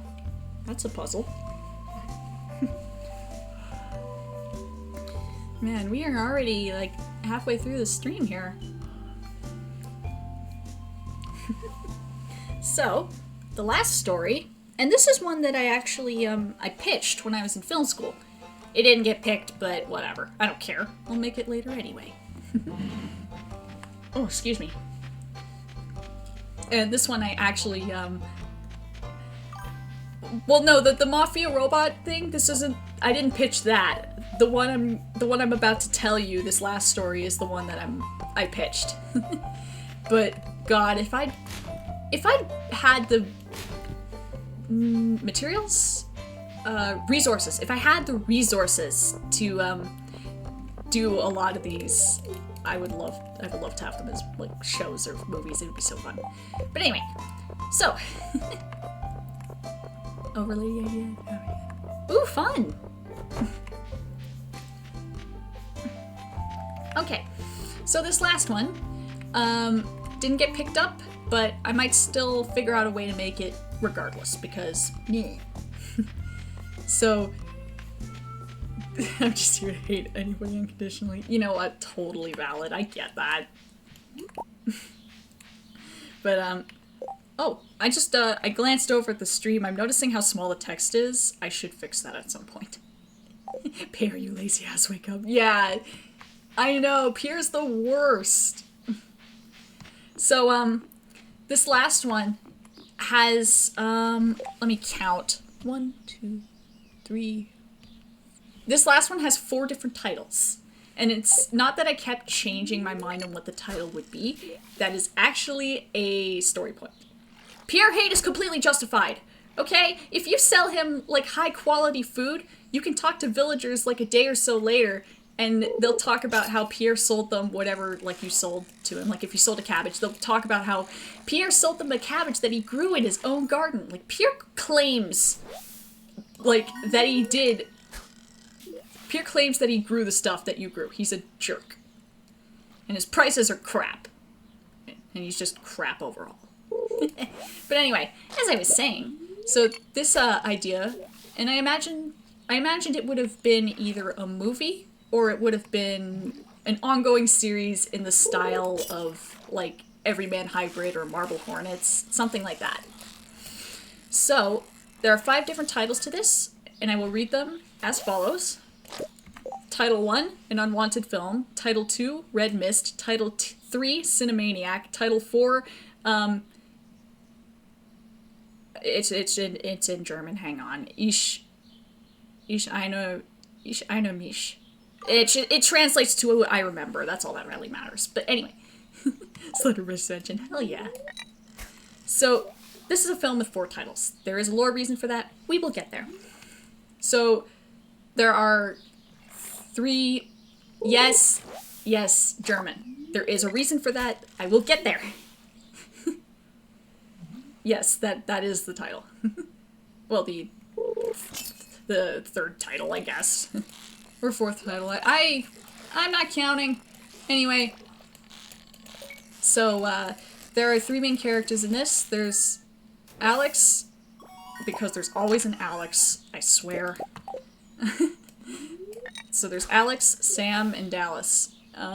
Sam is a girl. I just feel like I need to note that for reasons you will see later on. So these 3, they make crappy movies, like B-movie horror, and they upload them online. They all have, like, cheesy titles like Popcorn Massacre and Attack of the, like, 10,000 Nuclear Bees. Just stuff that's just utter garbage, but they're making it for fun.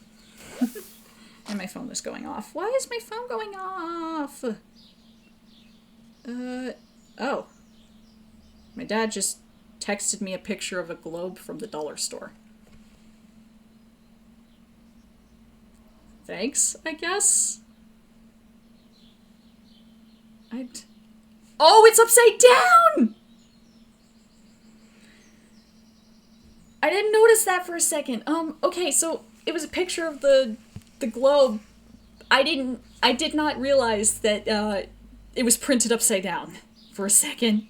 Like, something's not right here. That is incredible. But I guess I know my dad's at the dollar store now. So yeah, those 3, Attack of 10,000 Nuclear Bees sounds fire. You know what? I would watch that movie. I mean, I've watched crap like The Wasp Woman, and I've watched crap like Spider Baby or The Maddest Story Ever Told. That's the full title. Like, I love campy movies like that. So these 3, they make campy movies like that just for fun for the most part. Alex is definitely a little more into it than his friends because he's a bit of a film buff. He collects old movies and whatnot, so he's definitely a little more into it than they are. But they all have fun. It's a group activity. Oh, no, I looked away! I looked away and the fish started leaving me. What's that tire one? Tire? Always an Alex. You've confused me with the word tire. What are you referring to? But anyway, so, like, they make these, oh, the tire horror movie! That's Rubber! Yeah, I know the one you're talking about now. Okay, yeah, I haven't watched it, but boy have I seen it. So, they make these movies. Alex is a bit of a film buff, so he's more into making it than his friends are, but they're they're happy to work with him just because they're buddies. They're doing fun stuff together. So, in addition to this, he's got this big collection of movies, and he likes to track down out of print or rare ones. So, like, he loves finding, like, going to thrift stores and just buying unlabeled VHS tapes, or, like, oh, I didn't mean to drop the fish. That was scary. I forgot stuff floats now. But, he'll collect stuff like random old unlabeled VHS tapes, or he'll collect film reels and canisters, but that's just kind of his thing. So, because he does this, he tends to go on, like, not the dark web, but definitely, like, stranger, more isolated corners of the internet, especially when he's trying to track down a film that's out of print, or just generally rare. So, while he's doing this, he starts coming across rumors about lost horror films from the silent era. No! Shush! You can't... No! Shh! This is a family-friendly stream. I say as if I've not talked about horrible things already, but, like, whatever. Yeah, I imagine he's bought at least one tape and he's just gone, oh no, this is an aerobics tape. So, like I said, oh, okay, there's another title, so... Oh, gee whiz. Yeah, he pulls the gee whiz, definitely. He's the kind of dork that would. Like... Yeah. Okay, I forgot there was one more title for this movie. It was Blood Woman, but whatever. We get there when we get there! So... he starts coming across rumors about multiple lost horror films from the silent era, which would have been black and white, so that's pretty fun. But they're titled Red Mist, the German one, Blood Woman, Cinemaniac. So he starts realizing that a lot of these films have similar details. Maybe not exact, but similar enough that he puts together that they might just be one film that everyone's talking about, but not realizing it's one film. So he starts gathering all of the details together and compiling them into like a Google Doc or whatever. So there's a couple of consistent things that are just across the board, no matter, well, not no matter what, but like just a couple of details that seem to show up a lot when people are talking about this specific movie. Being that in the movie, a woman was mourning the death of her husband, so she's a widow. Hang on. Catch that fish. I'm gonna talk to Sebastian while he's standing here, because, like, I never see him outside. Do you want some slime? I need something. Here, have some slime. Ah, he hates it! That's 2 for 2 on giving him gifts he hates! Oh, Lord. He's gonna want me dead, I swear. So, the consistent details are that there's a woman mourning the death of her husband in the movie. That said husband's ghost comes back and torments her, and in some versions of the story online that he's seen, that the ghost of her husband murders her at some point too. That the original negatives, and maybe you shouldn't look a gift horse in the mouth. Yeah, maybe. But, there's another thing is that apparently the original negatives, because this was filmed on film, that the original negatives in almost every copy of this movie was lost in a studio fire, and that the lead actress of this supposed movie died in said studio fire. And then there are theories, favorite person in Stardew other than Pierre. Let's see. I'm better at answering the question when I've got things loaded, but, honestly, like, Emily's pretty cool. I usually marry Shane in this game just because, like, it's pretty simple. Oh, Slime's universally disliked? Dang. But, yeah, I think Emily's... She's fun. I like her. I think she'd be cool to hang out with. So, there's...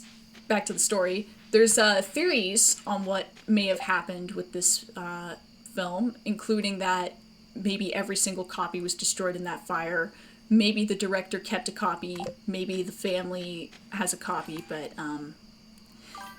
Wikipedia that shows every likes and dislikes. Oh yeah, yeah. I know about the Wikipedia. I just I'm just not playing with it, so we're going blind for fun. But yeah, so there's all kinds of rumors around what happened to this theoretical movie. So I have to turn my page here. But later along the line, Alex finds out that the director of this movie died in a house fire, and that the remnants of the house were left intentionally abandoned by his wife, who reportedly called the house and the film cursed shortly before her own mysterious death. So, if you notice, there is a pattern. Fire. With the lead actress dying in a studio fire, and the director, and his wife, the director's widow, I imagine that she probably dies in a fire too, but, like, that's very important. So, there's a lot of lore behind the film that Alex is finding, and he's just getting more and more into it. He's getting a little more obsessive with his research, because it's like, if I could find this film, that would be incredible. So, this is a JoJo reference. I promise it's not. I haven't watched it. Oh, I got mail. Oh, the flower dance! I can't dance with anybody this year. I was not focused on that at all. Whoops. Next year. I mean, if I used cheats, I could probably get somebody up to 4 hearts for that, but I'm not going to. I'd have to close the game and mod it anyway. Oh, I gotta water my cat. I have to water my cat. That's a statement. Oh, we getting Five Nights at Freddy's in the chat here. I see that. So, he does his Alex does his research. He's scouring the internet for, like, any little snippet that might even lead, any little snippet that might lead to finding the film.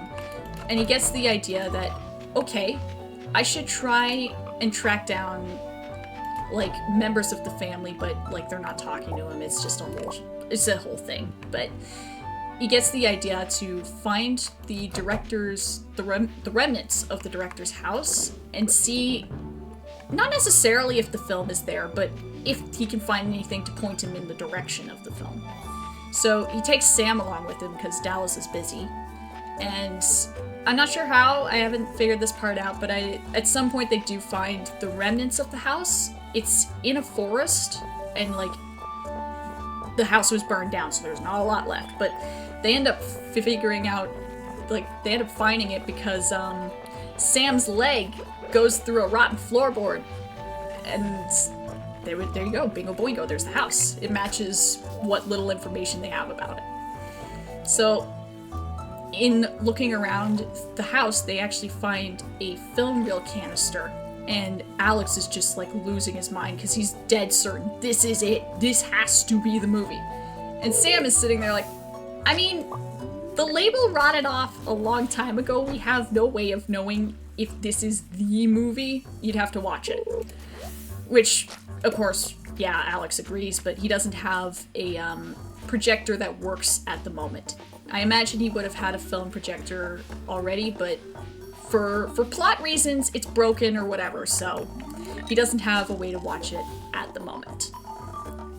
But he's posting about this online, like showing it to the camera and, like, saying that he's gonna do a full review on it. He's gonna put clips up online.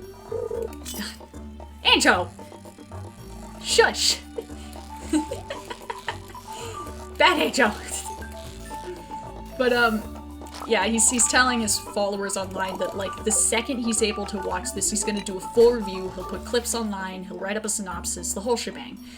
Because the thing about this movie is it's a horror movie, and he's not fully sure, like, he's not fully certain if he can just upload it somewhere, if it'll be too graphic, or if copyright will get him, but he's pretty sure he'll be fine. It's just, you know, getting to that point. So, cut to flash forward, whatever. Cut to, we can guess that it's not indeed the things. Yeah.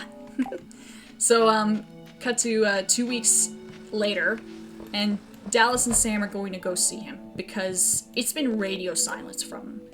Like, he's not answering their calls. He's not opening their Discord messages. If they have Discord. I haven't decided the time period. But, like, they can't get into contact with him, and they're worried. Because, like, you don't just go radio silent.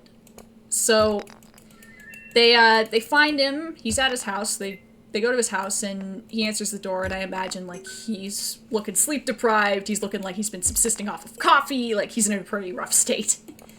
But he's promising, I'm fine. It's all fine, guys. It's totally cool. You gotta see this film. And he's ranting on and on. Yeah. He's ranting on and on to them about, like, how interesting this film is, how the filmmaking techniques are like nothing that were done at the time, how realistic some of the things is in the movie, and insisting that they come in and watch it. Like, you just have to see it. You gotta come in and watch this. It's not the best movie ever made, but it's so cool. You gotta see it. So, Dallas is standing there going, No, I don't have to watch it. You're being weird, man. I don't wanna, like, you gotta sleep and, like, eat something. So, Dallas is not on board whatsoever. But Sam is like, okay, I'll watch it. Not out of any, like, genuine interest in the movie, but, like, just to calm him down and appease him and just be like, it's okay, I'll watch it with you, it'll be fine. So, Dallas, he's just like, you know what, your funeral, not my problem, goes home. And I imagine that later that night, after watching the movie, Sam calls up Dallas and he's like, I should not have watched this. We gotta call the cops or something. This was practically a snuff film. So, yeah, Dallas the goat. But yeah, Sam is just like, we need to, like, get this thing away from Alex. We need to get this thing to the cops. Like, this is ridiculous. I don't know how they made this. So they decide, okay, we will do this tomorrow because it's pretty late. This is for his own good. Everything will be fine after. Everything will be fine after, they think. They don't get the chance to talk to Alex the next day and get the film away from him because when they go to his house, the police and fire department have beaten them there. So, it turns out sometime between when they last talked to him and the next morning, it was fine. Yeah, but sometime between when they last talked to him and the next morning, while he was watching the movie, the projector must have jammed and it started a fire that lit the house up. So they get there as the cops are, like, wheeling Alex, well, not the cops, I guess, the EMTs are wheeling Alex into an ambulance to get him to the hospital. Smoke inhalation, burns, whatever. The whole shebang. He is not in good condition whatsoever. So, by that point, Dallas is just like, hell no. Forget taking this thing to the cops. Forget taking it to a film preservation society or anything. We just need to destroy this thing. It's cursed. I'm calling it. It's cursed. Sam is hesitant. Sam, she's thinking that this film meant a lot to Alex, because they do learn that he dies in hospital. So Sam is like, this film meant a lot to him. I'm not saying that we keep it, but we should at least give it to, like, a film preservation society or something, just because it's what Alex would have wanted. So Dallas is sitting there like, are you out of your mind? Are you out of your gourd? Are you affected with stupid? Dallas is like, hell no. The second the cops are gone, I'm going in there, I'm finding the film, and I'm destroying it. But, yeah, so I imagine that when he goes in to look for it later, like, probably at night, because, you know, you gotta sneak in past whatever cops are still there. But later, when he does sneak in to go get the film, it's gone. It's not where the burnt out pieces of the projector are. It's not anywhere in the house. And he comes to the realization, Great! Sam took it. So, past that point, I think that's where the last of it was written.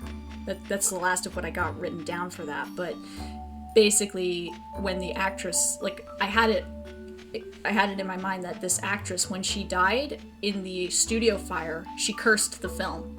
Like, because that was the cause of her death. So anyone who interacts with this film or watches this film, whatever, they deserve to die because she died for this film. Like, she died over this film, I mean. Oh, your phone almost died. Good to have you back, though. But, like, the actress who died, she is pissed. And, like, anyone who watches this movie when, like, fire safety was not followed and caused my death deserves to die. That's her thought, I guess. So, it's an ongoing curse, and part of it is, like, you get obsessed with it. Like, you want to watch it. You want to know more about it. You want to, like, figure out as much of you... Yeah, sorta, I guess. I mean, I never watched The Ring, so... But, yeah, so Sam watched it. Sam only... Like, Alex watched it multiple times, and that's what led to his death, but Sam only watched it once, so... The victim of citrus, yeah. So Sam has only watched it once, so she's got a little more time than Alex did, because, you know, film rules, I guess. So, clock's kind of ticking on if Dallas can find a way to save her or whatnot, you know? But, that's the ideas I have written down. I do have more. I just, I haven't put them into a concise format like this. But, yeah, so that's just, some of the things that rattle around in my head. What's your guys' favorite? Like, which one do you find, like, which one would you want to see the most, I mean?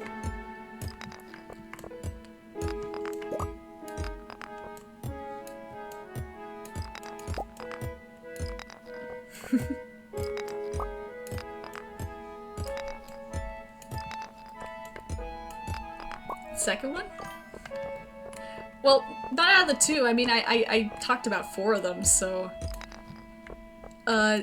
First one would be the robot, second one would be the mall, third one would be the, town, and then fourth one would be, well, the one I just said. So... Oh, you like the radio one? I like the radio one, too. The mafia robot, yeah.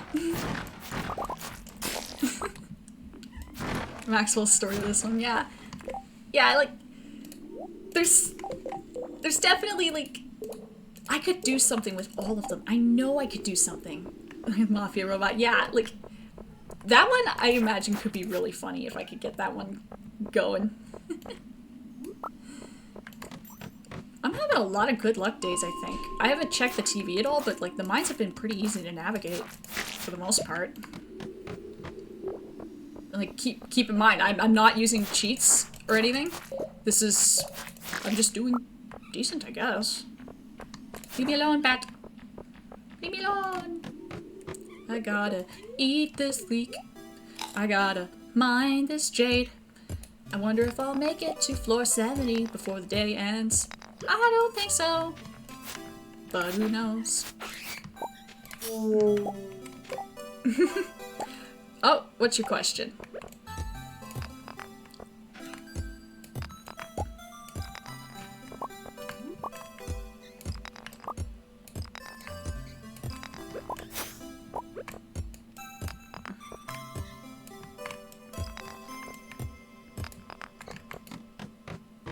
How long will I stream and how often will I stream? Okay, so, with what I've been doing so far, because I've streamed a couple times, is it's been on Saturdays, and it's been from 2 p.m. till 5 p.m. It's 4 right now, so we got another hour or so left in the stream. I am planning to stream more often in the future, but for now, that's the schedule. Oh, cool! Yeah, I would love that, honestly. Like, I would just need to script it out properly, but yeah, thank you.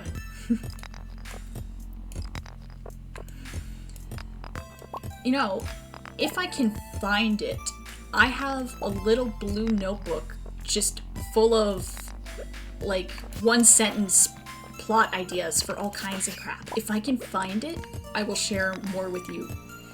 I think I know where it is. I'm gonna look.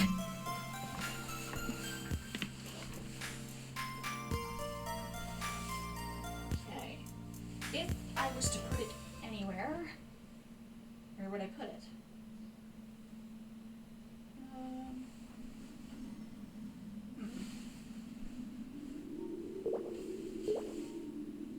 Oh, okay, I guess it's not in there.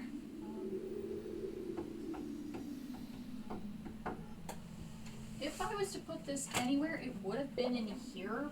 I don't know if you can even hear me on the mic or if I'm just yapping to the void, but I'm not fully sure where it ended up. It's not a very big notebook either. It's just a like skinny little blue one. And it's not that one, but where did I put it? Like, I just had it yesterday. Could be under my bed, maybe? Oh man. Like, I know I had it somewhere.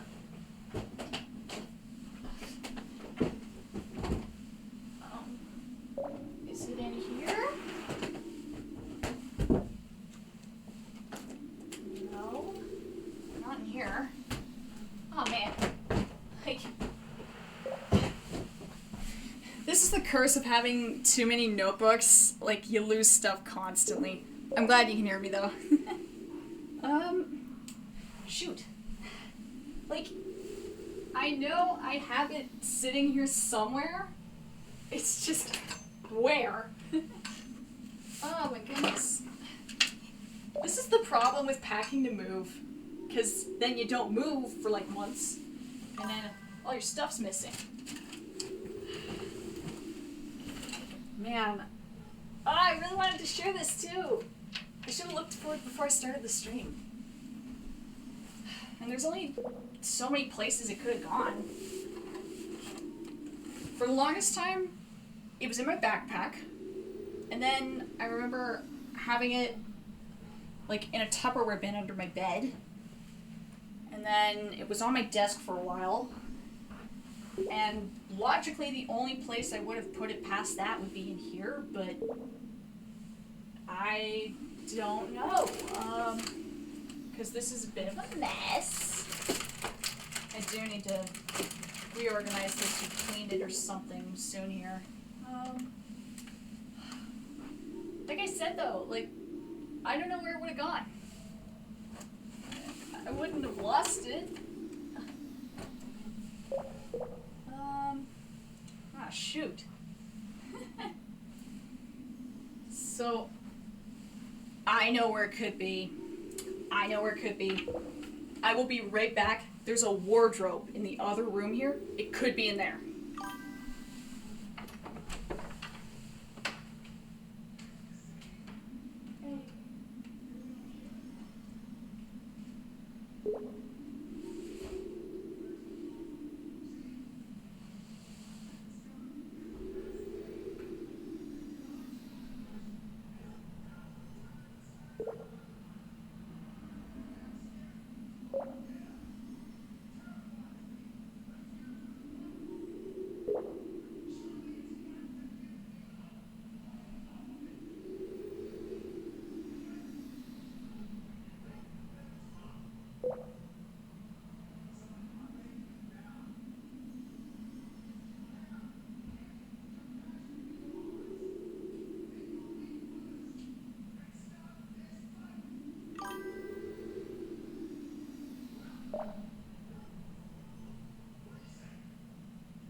no luck.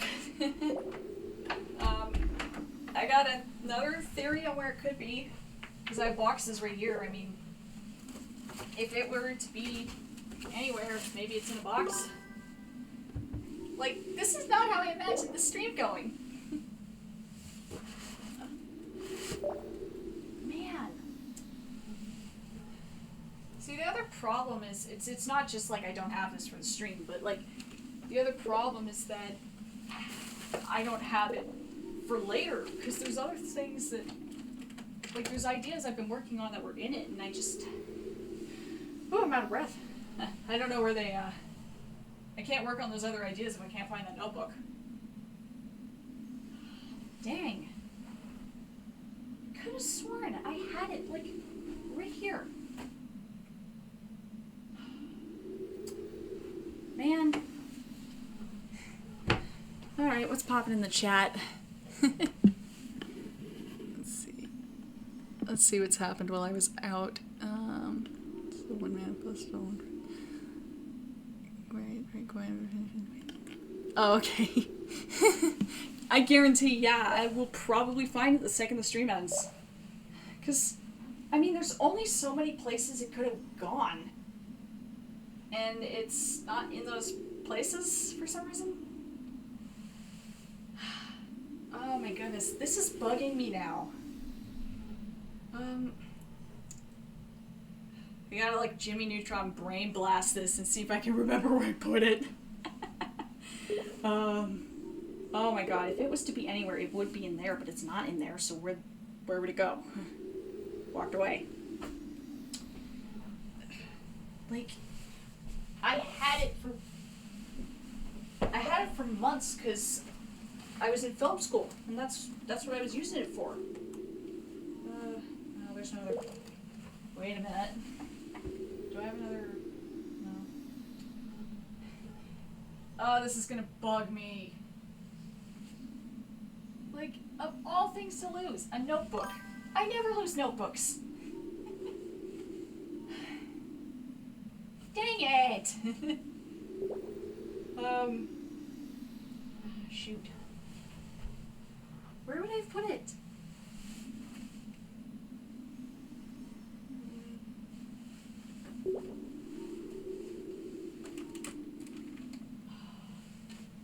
Like, for the longest time, I can tell you this, for the longest time, it was sitting above this Scrabble box, and it's not there anymore. Like, I know I didn't take it out, so where did it go? Unless it's, like, buried here, but I already checked here and it's not. Ah. I feel like I'm going insane here. Like, you guys are watching my spiral into insanity over a freaking notebook. Ay caramba. And like I said, the only places I would have put it were in here or in that wardrobe. And it's not in either spot, so... It's gone to time, I guess. What's this? Oh. No. Because like I said, it's a bright blue notebook. It's got gold rings on the side. And it's just... I don't know, man. Ah. Like... I don't know, I keep thinking, if I look in the same spot enough times, that's where it'll be. But that's not how that works. So, oh my goodness, like, of all things to lose.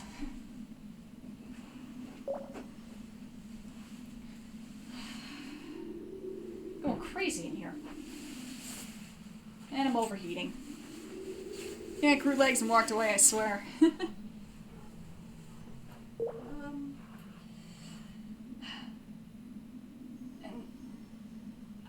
I don't know. I really don't know where it would have gone.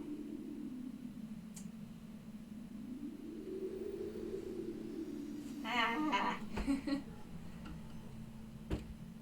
Like, I swear. I'll probably end up digging in that mess down there, and that's where it'll be. I swear.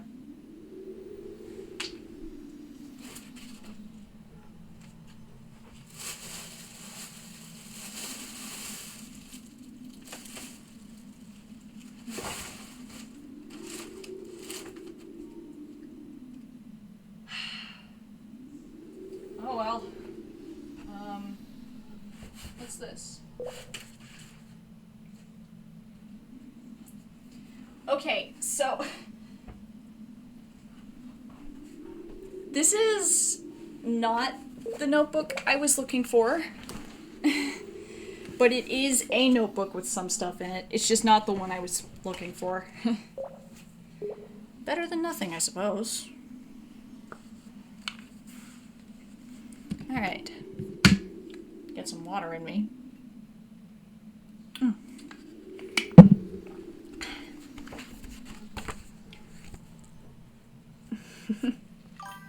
Yeah. Okay, so, like I said, it's just one little line of an idea.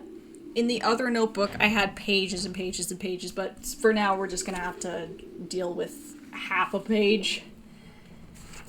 I flipped ahead in this, and I just see a D&D character sheet for Scraggle Tim. And he's a level 5 warlock.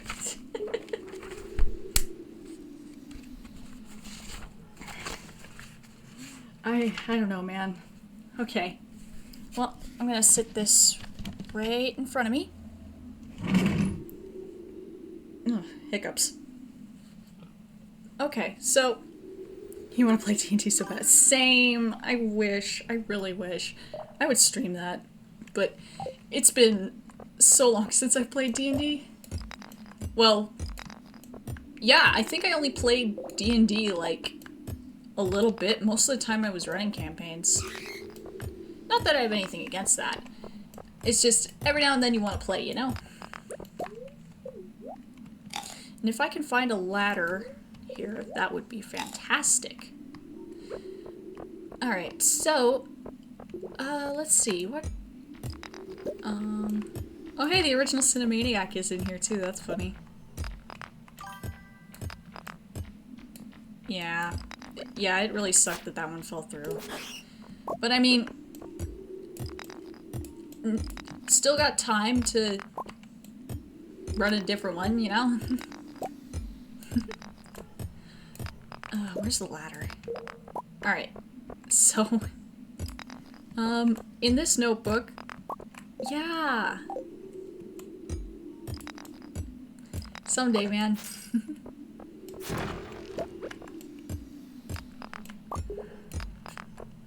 So, I'll just rattle off, okay, look. With the Minecraft server, I thought that the IP address was gonna get put in the chat, and then it never was. That's not on me.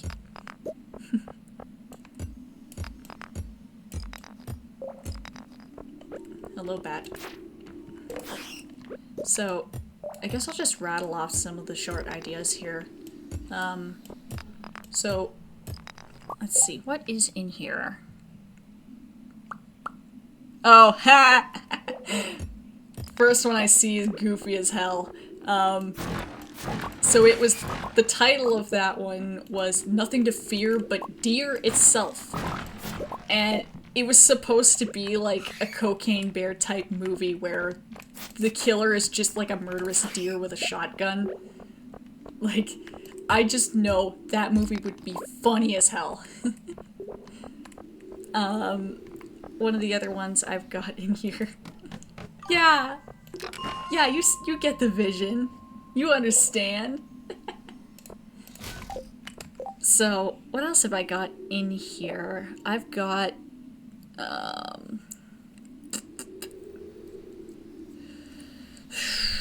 honestly, these aren't as good because this is the old notebook, but there were a lot of ones in the other.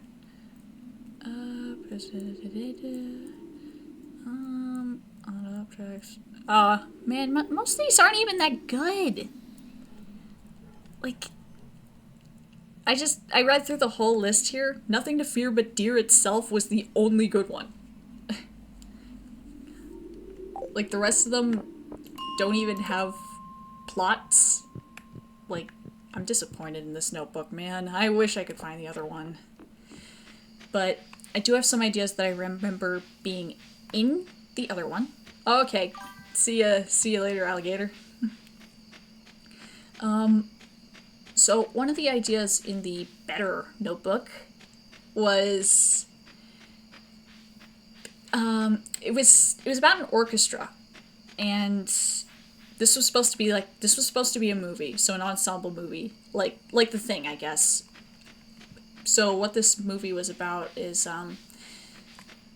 this orchestra has come to pay respects to their conductor, who has, like, he's just passed away. So the orchestra goes to his funeral and up to his mansion, and I want you to, like, imagine the mansion is like the mansion from The Shining, just same kind of vibes, you know.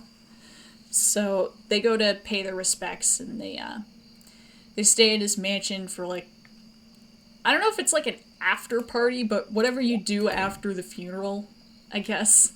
But they're at his mansion where the funeral was held, and they're just chilling out, and a snowstorm or something of the like rolls in, and it isolates them at said mansion. Oh, hi. I'll just repeat what I said then, because you were pretty quick. So this movie was about an orchestra, and they're very, like, tight-knit orchestra. So when their conductor passes away, they go to his funeral, which is held at the conductor's house. It's a big mansion, and I want you to think of, like, the mansion from The Shining, that kind of mansion. Isolated, but generally, like, you know, kind of, it's got the vibes. It's got the vibes. So they go to the funeral, and a snowstorm or something of the like rolls in. Either way, they're trapped there. Hotel. Yeah, I know it's a hotel, whatever.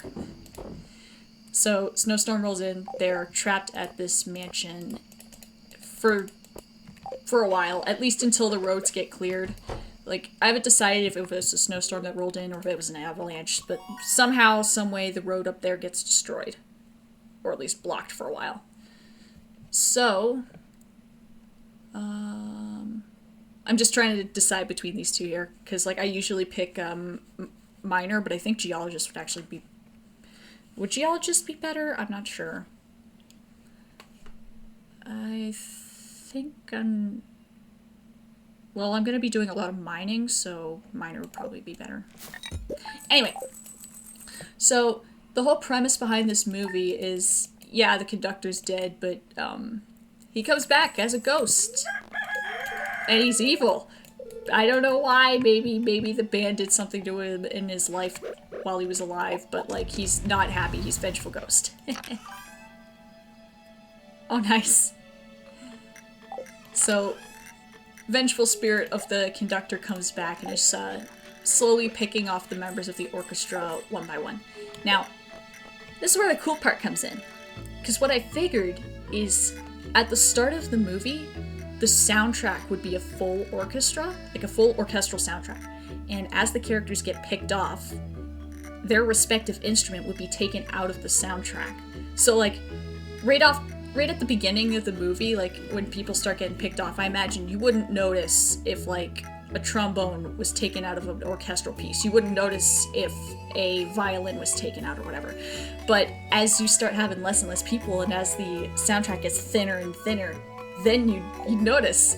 That would be so cool to make as a movie. I imagine that maybe the last instrument, final girl, whatever, standing would be like a flute or piano or something that can be small like that, you know? And I didn't figure out how the movie would end, or most of the plot for that matter, but it's just a really fun concept, you know? So there's that, and then there was a different one I had, about, so, like, imagine, if you will, a submarine crew, and they go down in the ocean for long periods of time because, you know, that's what you do. The captain of... Yeah, thank you. But with this one, the captain of that submarine is a werewolf, so whatever they're resurfacing, he makes sure to line it up so it's right around the time that he would transform into a werewolf, so that way he can at least be away from his crew and not harm them. Because he's an upstanding guy like that. So with this movie, it would happen that for whatever reason the sub, I don't know, maybe the sub can't surface or whatever, but it's getting close to that time of the month for the captain, so he has to decide what to do, because he's gonna turn into a werewolf, but is he gonna do that in the sub, or like not, or what's going on with that? Like, I'm not phrasing it well, I had a vision and it's like fading, but I just think it would be cool. Now the better idea would be the underwater vampires. That one I love, because I was just trying to figure out how to get universal monsters into the ocean, I guess, but this different idea I had was, let me get a sip of water. In the same cinematic universe, I guess, as that werewolf movie would be a vampire movie, and it takes place on an oil rig way out in the middle of the ocean. Not quite. Almost, but not quite. So, it would take place on an oil rig out in the middle of the ocean, and the people on that oil rig, they're like, they're just regular workers, but this is like the 5th new crew that's been sent to this oil rig within, like, I don't know, like a couple months. Like, it's ridiculous the amount of people that this rig is going through, so... Oh, I forgot it was the flower dance to say. Aw, man. Oops.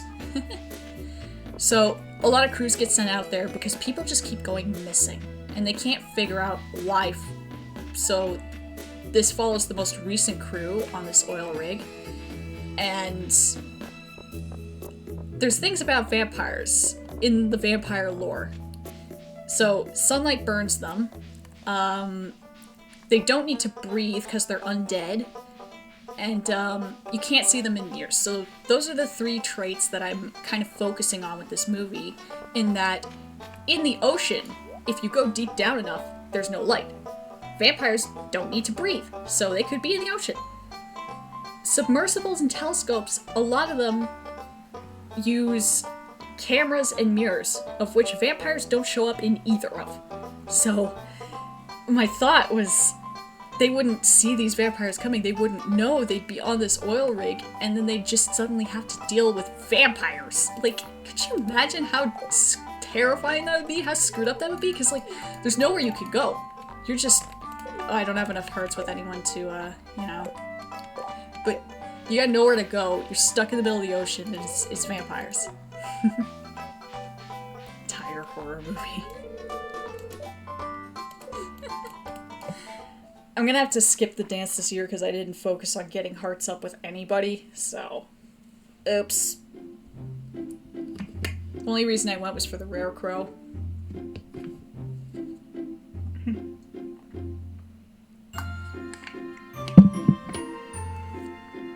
I keep splashing up onto my glasses and I have no idea how this is happening. Yeah. I gotta clean them again. Ah, that just made it worse. I'm goofing. I did get hearts up with chat. Yippee! Will you send me, like, sashimi recipes in the mail? Woohoo! Okay, I guess I'm gonna have to, like, do that stuff tomorrow then.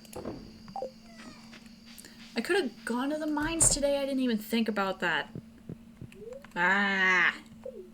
I'm lacking. I won't say no to cookie recipes. I won't say no to cookies. Love me some cookies. Oh, it's raining again. Cool. Fruit trees. I can't afford fruit trees. Do I look like I can afford fruit trees? No. I don't think I'm going to be growing anything new. I could probably start upgrading the water bucket. Maybe. Why would you say that? Like, what was the point?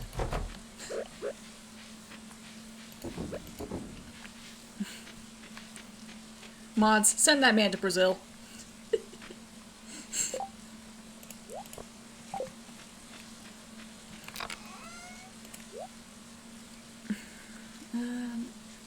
There we go. Hey? Why are you saying hey? What's haying about?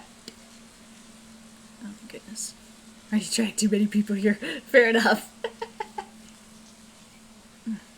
Oh my god, I'm like head itchy.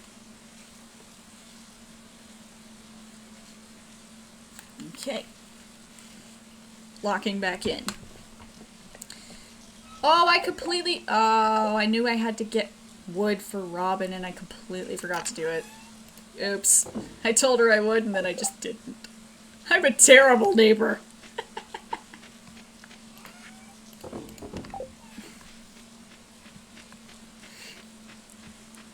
Good question. I don't know. I mean, I usually marry Shane just because, I mean, like I said earlier, he's simple. I don't mean to drag him here, but like he is the easiest marriage candidate. But I don't know. I might do a different run this time. Hell, I might just leave it up to chat. I could just like get you guys to vote on it or whatever. Oh, I should dig these artifact spots. I don't know why I'm not doing that. You guys have any suggestions in the chat on who I should marry in Stardew?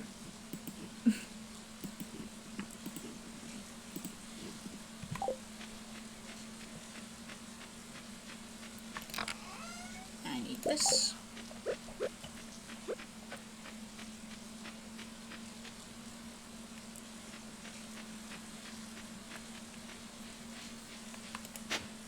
That was stone. That was not worth it. Not Penny. Fair enough. Fair enough. I mean, I don't even really know much about Penny in this game. I like never talked to her anyway, so. Yes. Need amethyst if it's not too inconvenient. Ah, I sold my amethyst! Dang it, that would have been great. What? Why? What did Penny do?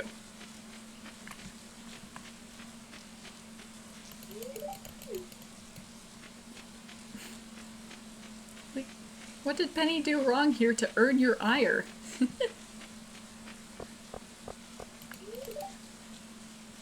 She's not useful. Are any of them?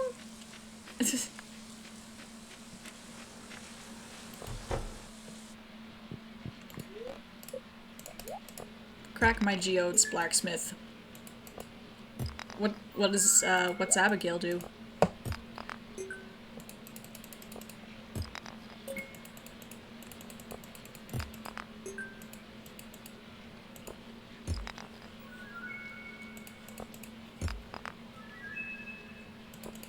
There we go.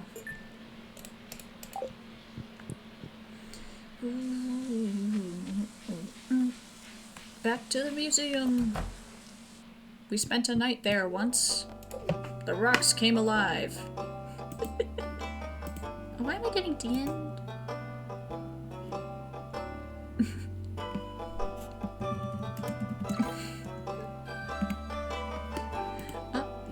Oh, she gives crab cakes and oh, I didn't know that. Okay, okay. Yeah, I didn't know that they actually did anything. So that's on me. Where did they put the potato? Where did they put the potato? Like I said, I've got a chart that I'm referring back to as a sort of checklist for the museum here. Where did they put the potato? Oh, they put it here. Ah, I'm looking dead at it and I'm not seeing it. Selective blindness. Oh, okay. Okay. Learn something new every day. So I think what I'm gonna... Oh, I gotta drop stuff off I gotta drop this off at the community center. But after that, I think I'm gonna go to the mines, see if I can get a couple more floors. We got 30 minutes left in stream here. Which, honestly, aside from the little notebook hiccup, I think it's been a pretty good stream. It's been activity in chat. I've been able to yap. Woohoo! Yeah. Glad to have you here. What do I need? What do I need? What do I need? Stuff I don't have. It's okay. I mean, I'm glad you're just here for any of the stream, really. Yeah.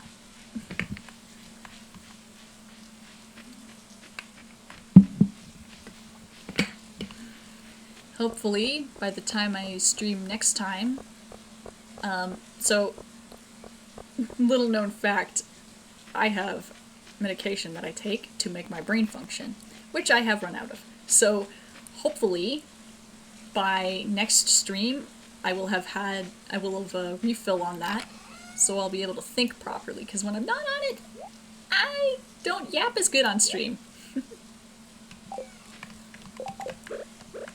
Boop, boop.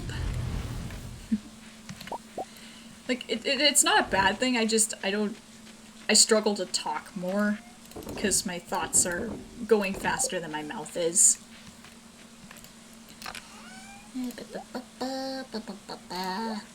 And off to the mines again. See, it's kind of weird. Usually when I play this game on my own, I've got music going, but I'm just playing this game with the game sounds because I don't know what I can get away with playing while I'm on stream. Because, I mean, I could probably just play public access music or whatever it's called. Public domain. I could probably play public domain and not get dinged for it, but I see other streamers using, like, Metallica, and I'm sitting here like, how are you doing this?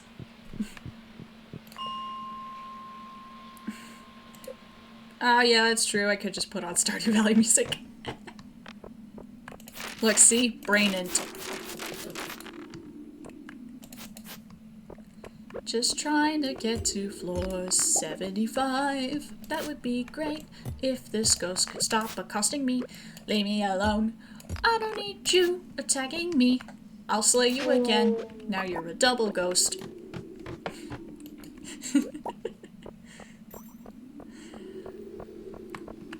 For anyone new to the stream, I tend to sing.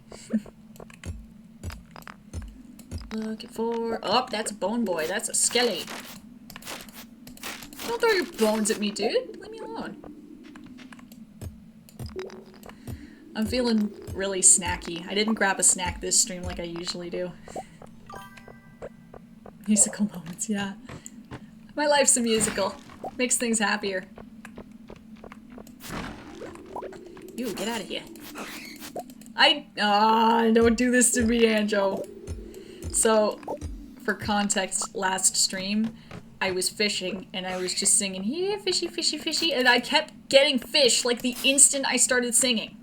It was humiliating. Getting lots of open ladders. This is pretty good. Oh, 2 p.m. Oh, it's 2 p.m. Jeez, I thought it was 2 a.m. and I was about to pass out. Giving myself a heart attack here. Should probably get this pick updated. I have enough to do it. You know, for a farming simulator, I have not been doing a lot of farming. I'm playing Doom in the Dark. Oh, cool! How's that going for you? Can't club because you'd have fishing. Yeah, you're right. Oh, finally, we get some mine music. Ah.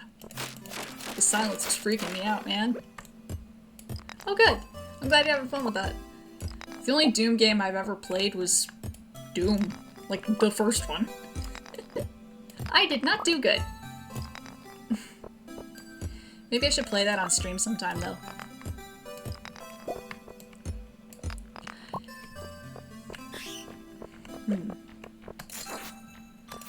I have a question for you guys. I know I've been doing a Stardew playthrough here, but Do you guys want me to play through Stardew like in one shot, finish, like at least get to the grandpa assessment? Or do you want me to stream other stuff and do Stardew as well? Because I'm just thinking about this now.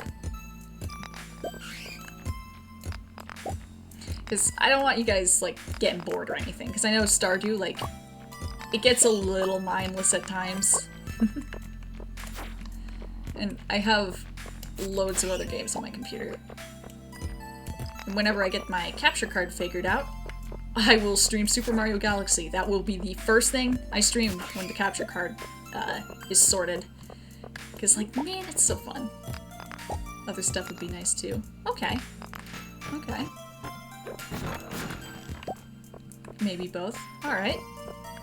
Seems like we're definitely leaning towards doing other stuff as well and not just doing strictly Stardew till I finish it. Which, I can absolutely do that.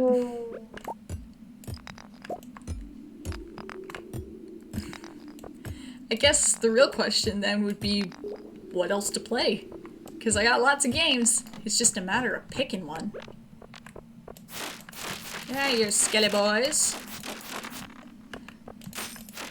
Sorry, Sans. It had to be done. I'm glad I brought food. I was worried for a minute there that I didn't. But... I know that a game with, like, higher stimulation in it would definitely be fun to stream, but then having to talk and then play that kind of game at the same time, I know I might struggle with that. I'm certainly, like, willing to try, but just something I'm gonna keep in mind. Hello, Bound Boys. Get out of here. What do I have? If you give me a moment here so I can just, What the hell is this?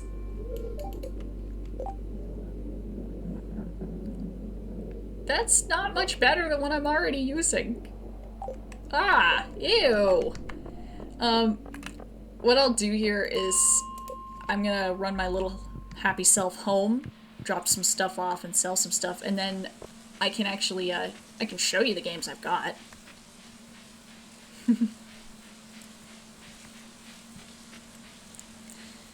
Hello, Linus. Would you like a carrot? Oh, he does! Yay, I gave somebody a gift that they don't despise. That's a win.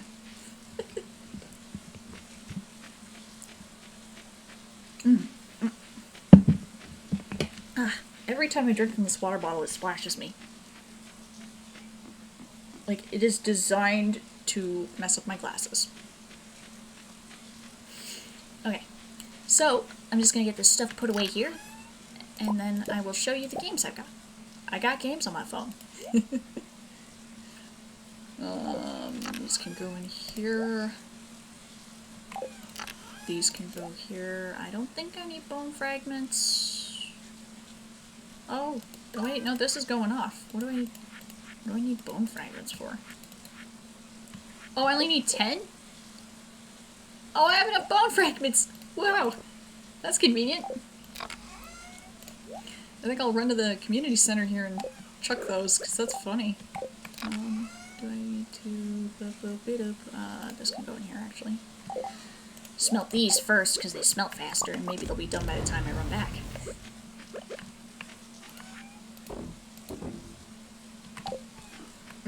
Acting up because you don't pay its rent. I'm not gonna pay rent for the water bottle. Nah! Should show some of my favorites. Yeah, I could totally do that. I mean, Stardew and Minecraft are definitely some of my favorite picks. Like, I think I play Minecraft the most, and Stardew's a close second. But yeah, I can definitely do that because I got some fun ones. Boom. I could stream Undertale. You guys could watch me suffer. Here we go. One step closer to getting the minecarts. All I need is a ruby or emerald, and then this impossible stuff. Ugh. Why is my phone going off? Oh my goodness. And I unlocked a new bundle.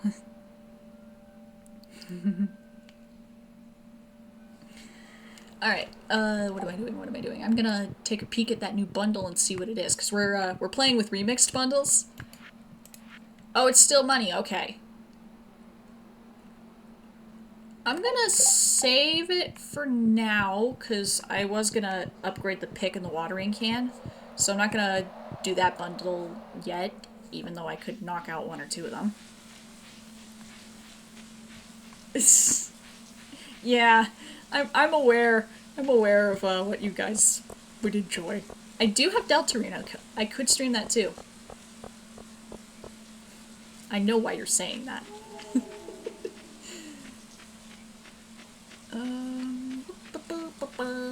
Running along, gonna smelt some copper and another piece of iron, 'cause it's irony. I'm sorry. Chapter 2 gonna have the check over. Yeah, probably. I can put that away. Alright, so for next time I play Stardew, if I end up playing Stardew next week, just gonna keep this stuff out so I remember to deal with it. Shush. Shush. We're not bringing that in here. Not now.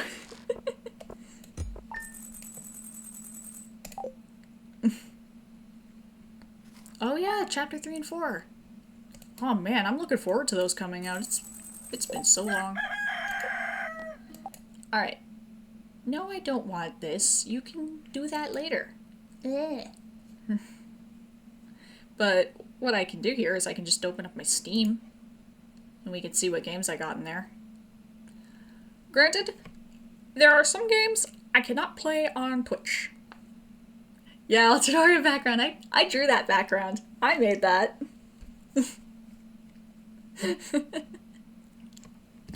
I don't know why Steam's taking so long to load here. Normally it's... Oh. Okay.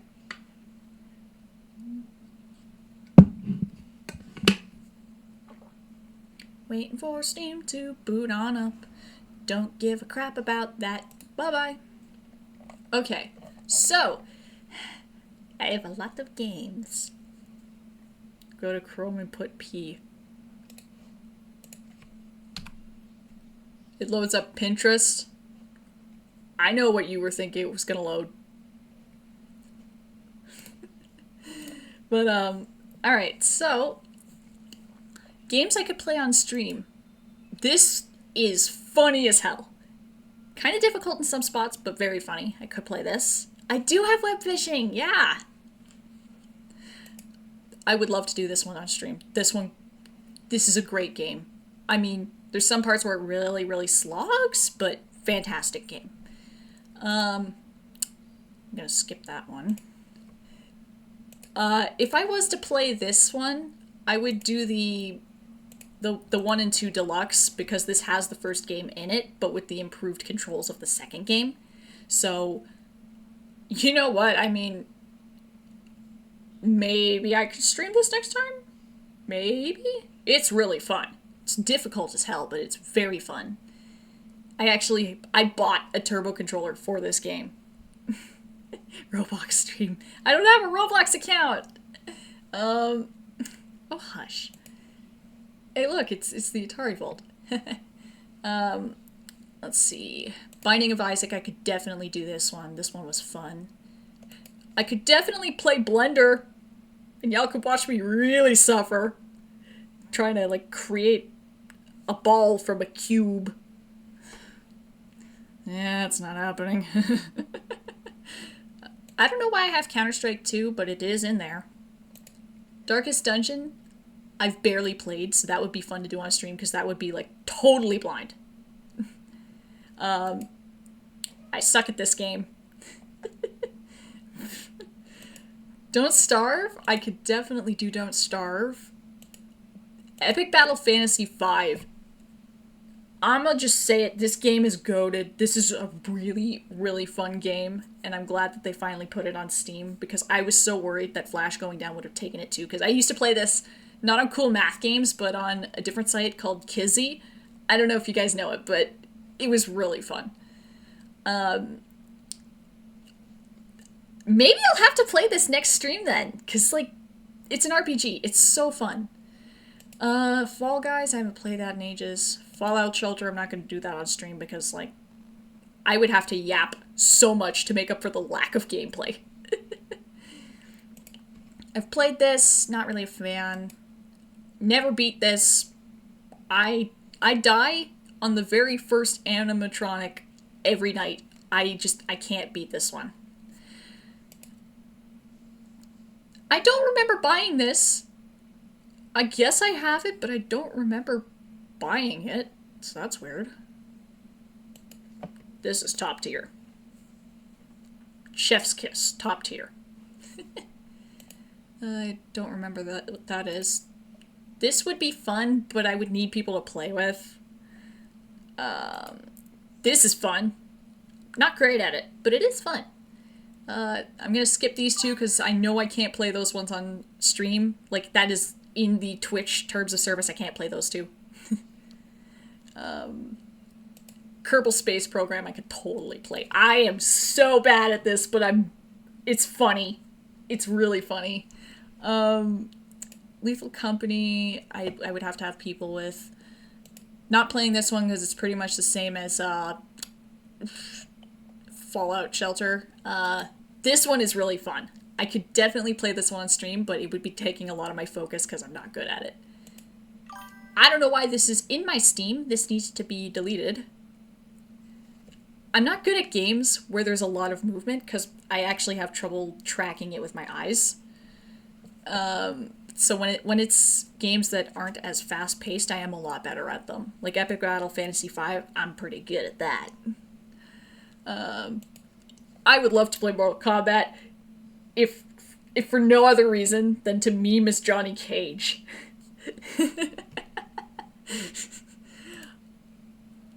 Yeah, probably not. I loved Omori. I didn't finish it, but I loved it. Could play Papers, Please. Phasmophobia, top tier. I'm terrible, but I don't even care. I could play a Gank stream. That would be interesting. Now this. This is the game to stream. You know what? We do have Red Dead Redemption in the house. All I would have to do is figure out how to get the capture card working because we have it on Xbox. But I've seen my brother and my dad play it, and like I want to play that. I want to be good at it. I know I won't be, but I yearn. Potion Permit. It's basically Stardew, but with potions. This would be so fun.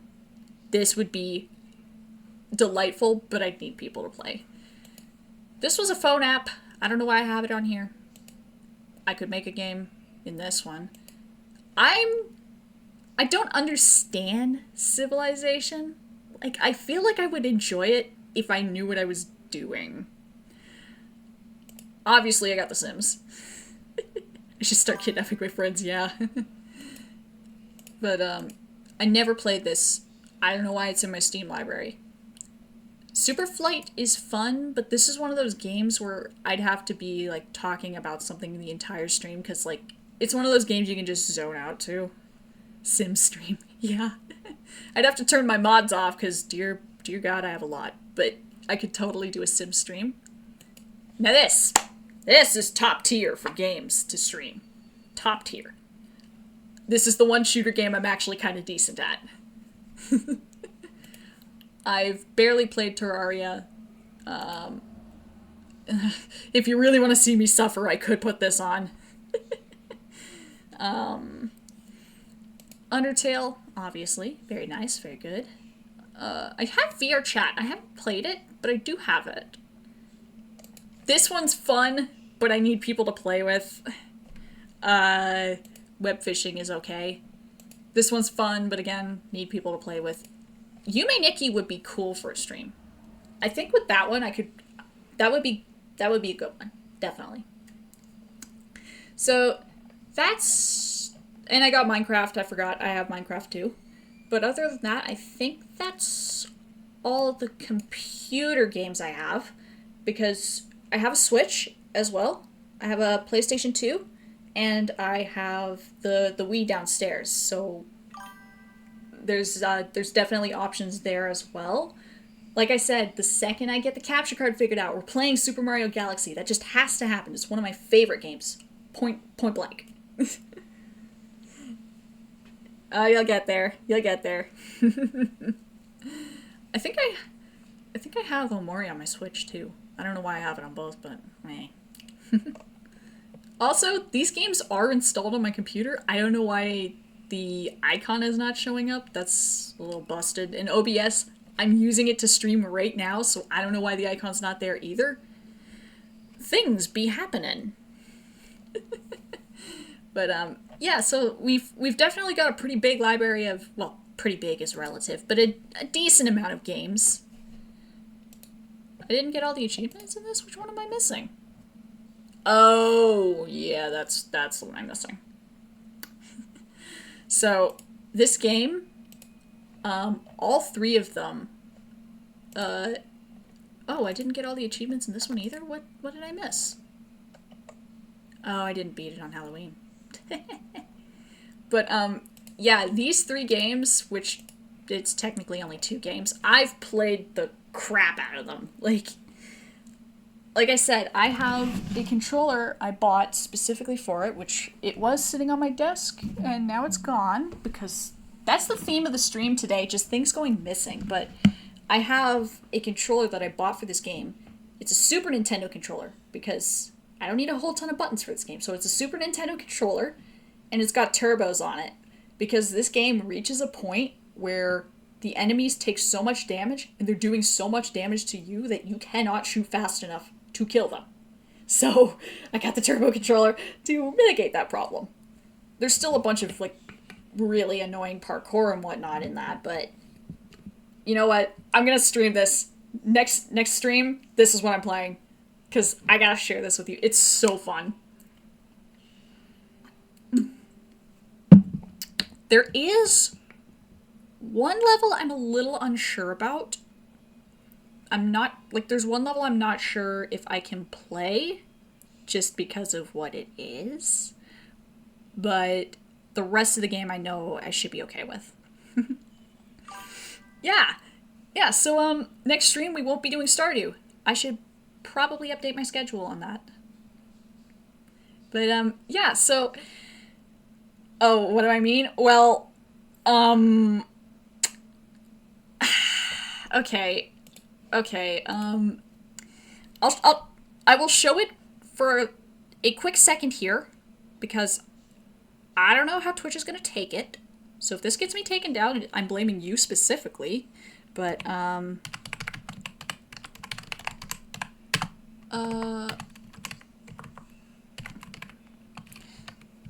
so there's one level in this game that is questionable, to say the least. So I might beat that one off camera and then stream the rest of the game. But yeah, I don't know about this one. I don't know about that level. Yeah. So, like I said, if nothing else, I can just beat that off stream and then start the stream up and play the rest of the game. Because I've beaten it so many times, it takes me 5 minutes tops. But yeah, so we'll do this for next week, unless I decide to stream earlier in the week. I probably won't, but next week this will be the one. So I'm gonna have to I'm gonna call it here. We'll do the nifty little intermission screen. Wow. Oh, I gotta fix this. I'm noticing things that I didn't notice before. Okay, so in the stream ending screen and the be right back screen,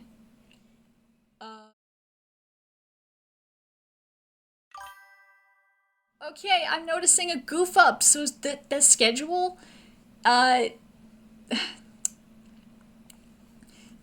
schedule is not supposed to say whenever. It's supposed to say Saturdays from whatever to whatever. So I'm gonna fix that.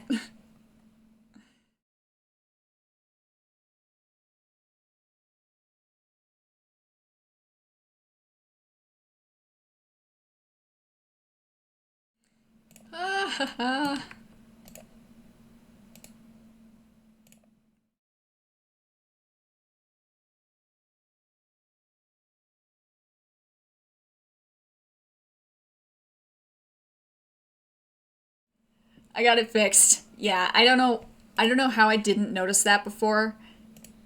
So yeah, it just schedule Saturdays 2 to 5. So I'll see you again next week.